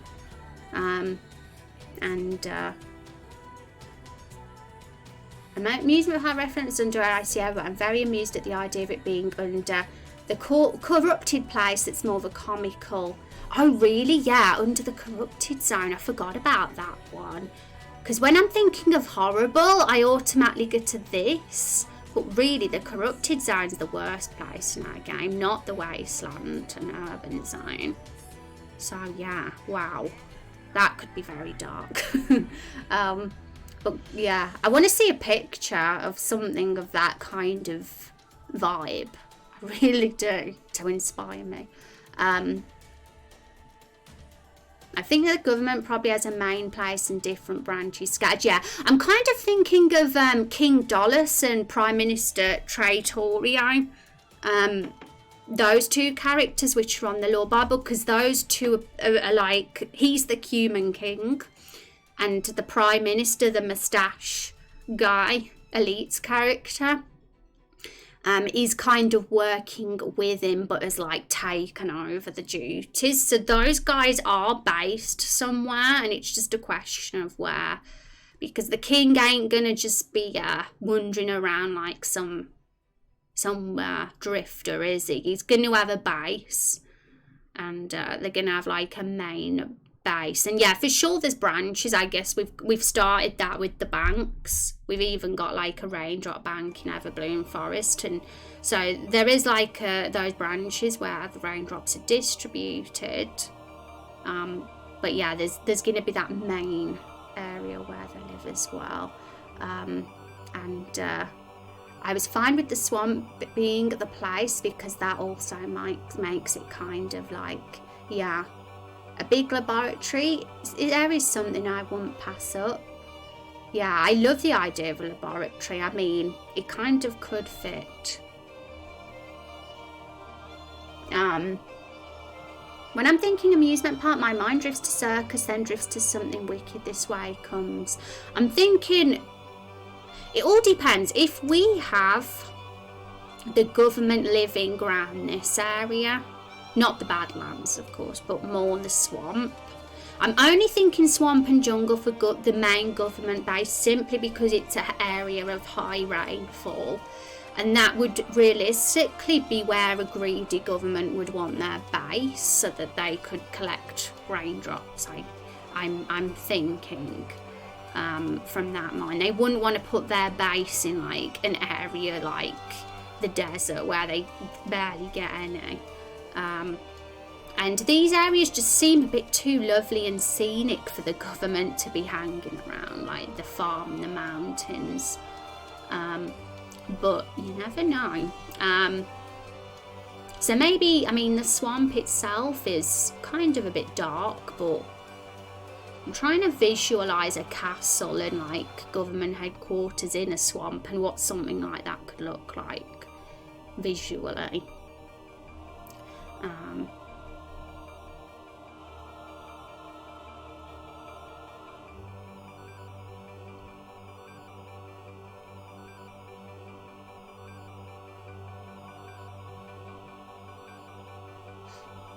4 different governance section.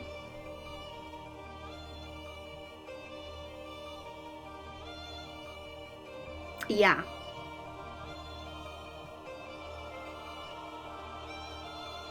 And I think like this floating cloud zone would have its own sort of leadership and government, because they're far out, they're not actually part of the continent. And Scaly Star's character's profile is basically set that in stone, because she says a fairy king from a faraway land, so that kind of would fit that profile. But anything on the main continent is probably under control of King Dollus and Prime Minister Traitorio. they're like the rulership, the rulers here. And the government itself, we don't really have any other members of the government in the game yet, apart from them. They're the only ones, but I'm sure they have minions. Some sort of Victorian circus with freaks. From a series of unfortunate events is very grim and creepy. Yeah, I think for something like this, if we decide we want a theme park, if we do, and we're unsure which one it's going to be, we'd either do a poll or we'd just wait and see which one's the best fit. But we've had a chat and we've kind of thought it'll either be the corrupted zone or the swamp or the urban zone, perhaps, or even the beach if we wanted a nice one. So we'll have it in mind. I'm going to actually look for a picture. So I've put underground sandwich factory in actually. And I'm looking for pictures of underground sandwich factories. I thought it was a pretty unique thing, you know.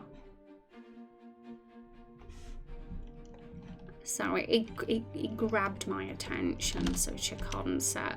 So there we go. Here's our underground sandwich factory, apparently. I mean, we gotta have many underground places, because, you know, exploring all the unknown depths is very fascinating to me. Like we said, our game, although it is linear, and we're revealing one bit of the world, one piece at a time with the story, it's still going to be fully explorable. It's still a fully explorable world. And so, you know, it's not like you're going to be stopped from looking in places.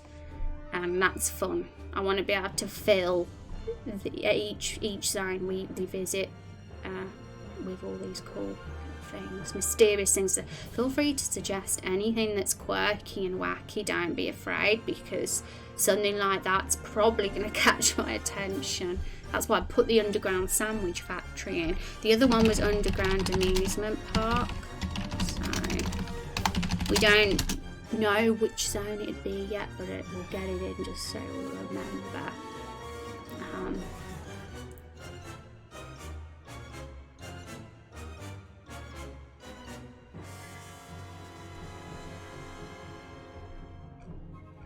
These pictures don't look as imaginative as what I had in my head for an underground amusement park.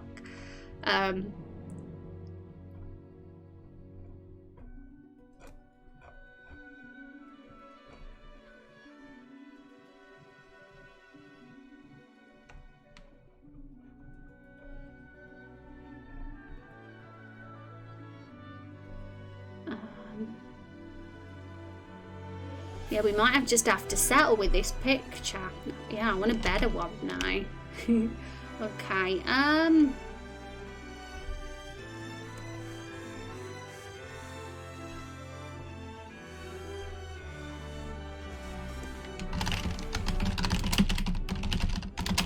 least if we label it, we know what it is. That's the main thing.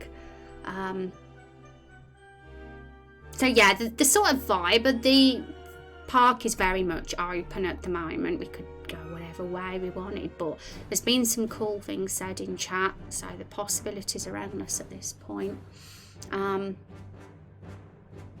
I guess if we really wanted to be silly, the roller coasters, the underground amusement park could directly connect to the mines. Interesting. Imagine if we just thought we were going into a boring quest in the mines, and we were like, oh, this is boring. And then we just end up there. And we're like, oh, this is fun now. And then it becomes exciting, because something we didn't expect on our journey to the mines led there. That could work. A series of unfortunate events is very grim and creepy. Oh, thanks for the reference, Linda. I'm going to be looking through the VOD, because I haven't noted absolutely everything down that's been mentioned in chat today, but I will be looking through the VOD, so I'll be able to gather all the references and stuff. But this stream has been really cool. I mean, we didn't even get to the part where we started placing our NPCs down. But you know, we'll do that next time. I'm going to actually get rid of the ocean because it's starting to distract me a bit seeing all these ocean blocks. Instead, I'm going to... It's making it look like there's more zones here than there is. So I'm going to delete those. And paint a blue little thing around it to like clearly show that it's the ocean.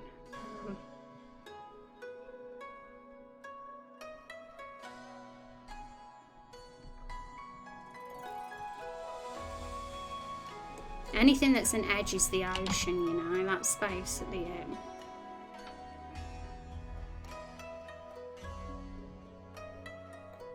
And it's a bit complicated with the corrupted zone because it's got a floating city block in it, so I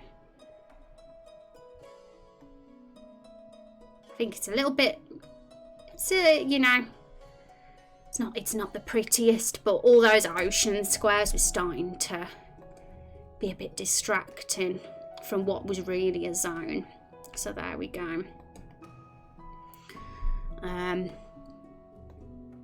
Not bad at all. Did I miss any underground zone ideas out? Is there any specific ones that were mentioned that could be good to have here? Oh, this is a nice image, thank you. Have a look. Anything outside the land areas is ocean. Yeah, exactly, which is why I thought let's just delete them. At the time it seemed like a good idea, but then I was like, yeah, there's too many ocean blocks here now. How about something like this for the amusement park? I'm going to have a look at both those images that you've sent, because we need a better one. The amusement park we got there is blooming boring. Doesn't look very exciting at all. So let's have a look.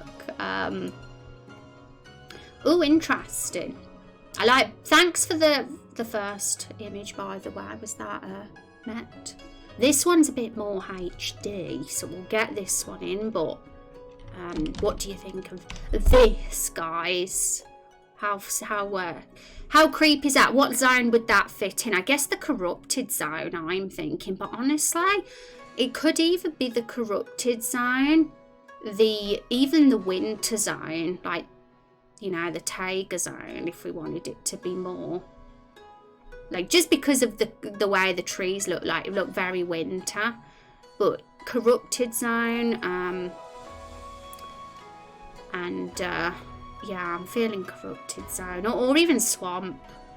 This isn't obviously an outdoors amusement park, but we could get that same kind of look underground, you know, if we wanted that kind of very, very spooky.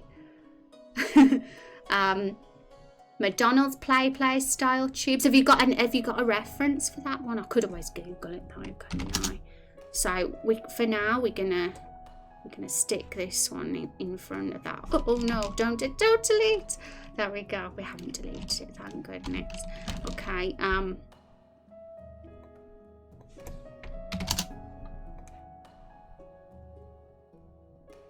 There we go. It's definitely much more like in with the creepy kind of idea we were going for than the image we had before anyway. Have you saved? I did. I've been trying to save anyway. I just panicked because I'm silly. Alright guys, oh my goodness, look at the time. No way. Okay, so I think we've done really well, folks. I'm gonna get a trivia in chat before I leave today, before we pass the love on to somebody. So I'll do that now. Trivia. I'm gonna have a look who's online. I can do that on my computer. I've got so many tabs up today, but I think we've done well, guys. I mean, unfortunately we did get to do the other part, which was place NPCs on the map. We only did the first part today, but we'll do the rest tomorrow. We'll start thinking about where the NPCs will live. on Monday's stream, and that's anybody who's in our Law Bible, folks. So if you click that link and look under characters, we'll be looking throughout everybody's profiles and seeing where they should be from.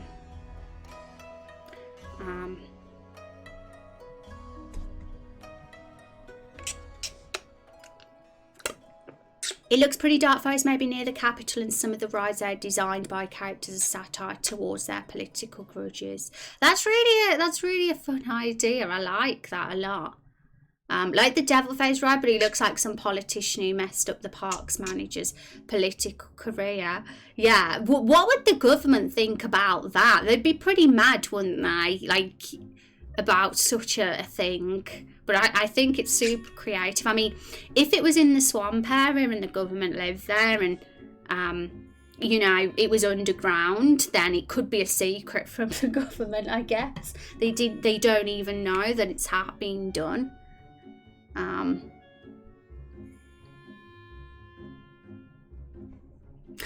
imagine they wouldn't be very happy if they knew about it. Okay. Okay, I'm gonna raid a friend that's online. Let me just refresh and see who's on today for us. So, what is the currency of Raindrop Chronicles? Oh, Van got it. I just noticed. Points. Vandalia 1. GG. You got it. I think you're gonna win this month again, Van. We've only got next week of this month left. And also, folks, if you didn't vote on our poll for this week, which is RPG question of the week, where is it? There. Humans or reptiles is that poll. So feel free to give us a vote on that one from that link if you haven't already. Did you? That's awesome. I love how dedicated you are to being a law master. Let's see how long you can hold that title for. Maybe forever. Well, you never know.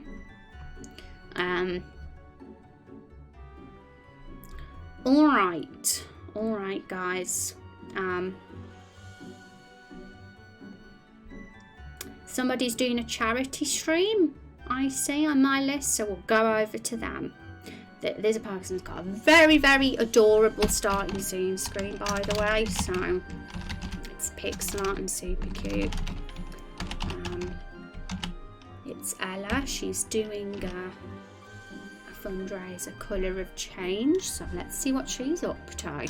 And I'll see you guys after the weekend on Monday. Oh my god, did I not type that in right? There we go, typed in correctly now. Alright, see you all on Monday, guys. Thanks for the awesome stream. Wow, we got a really cool world planned here. So I'm excited for next stream. Take care, everybody. You're the best.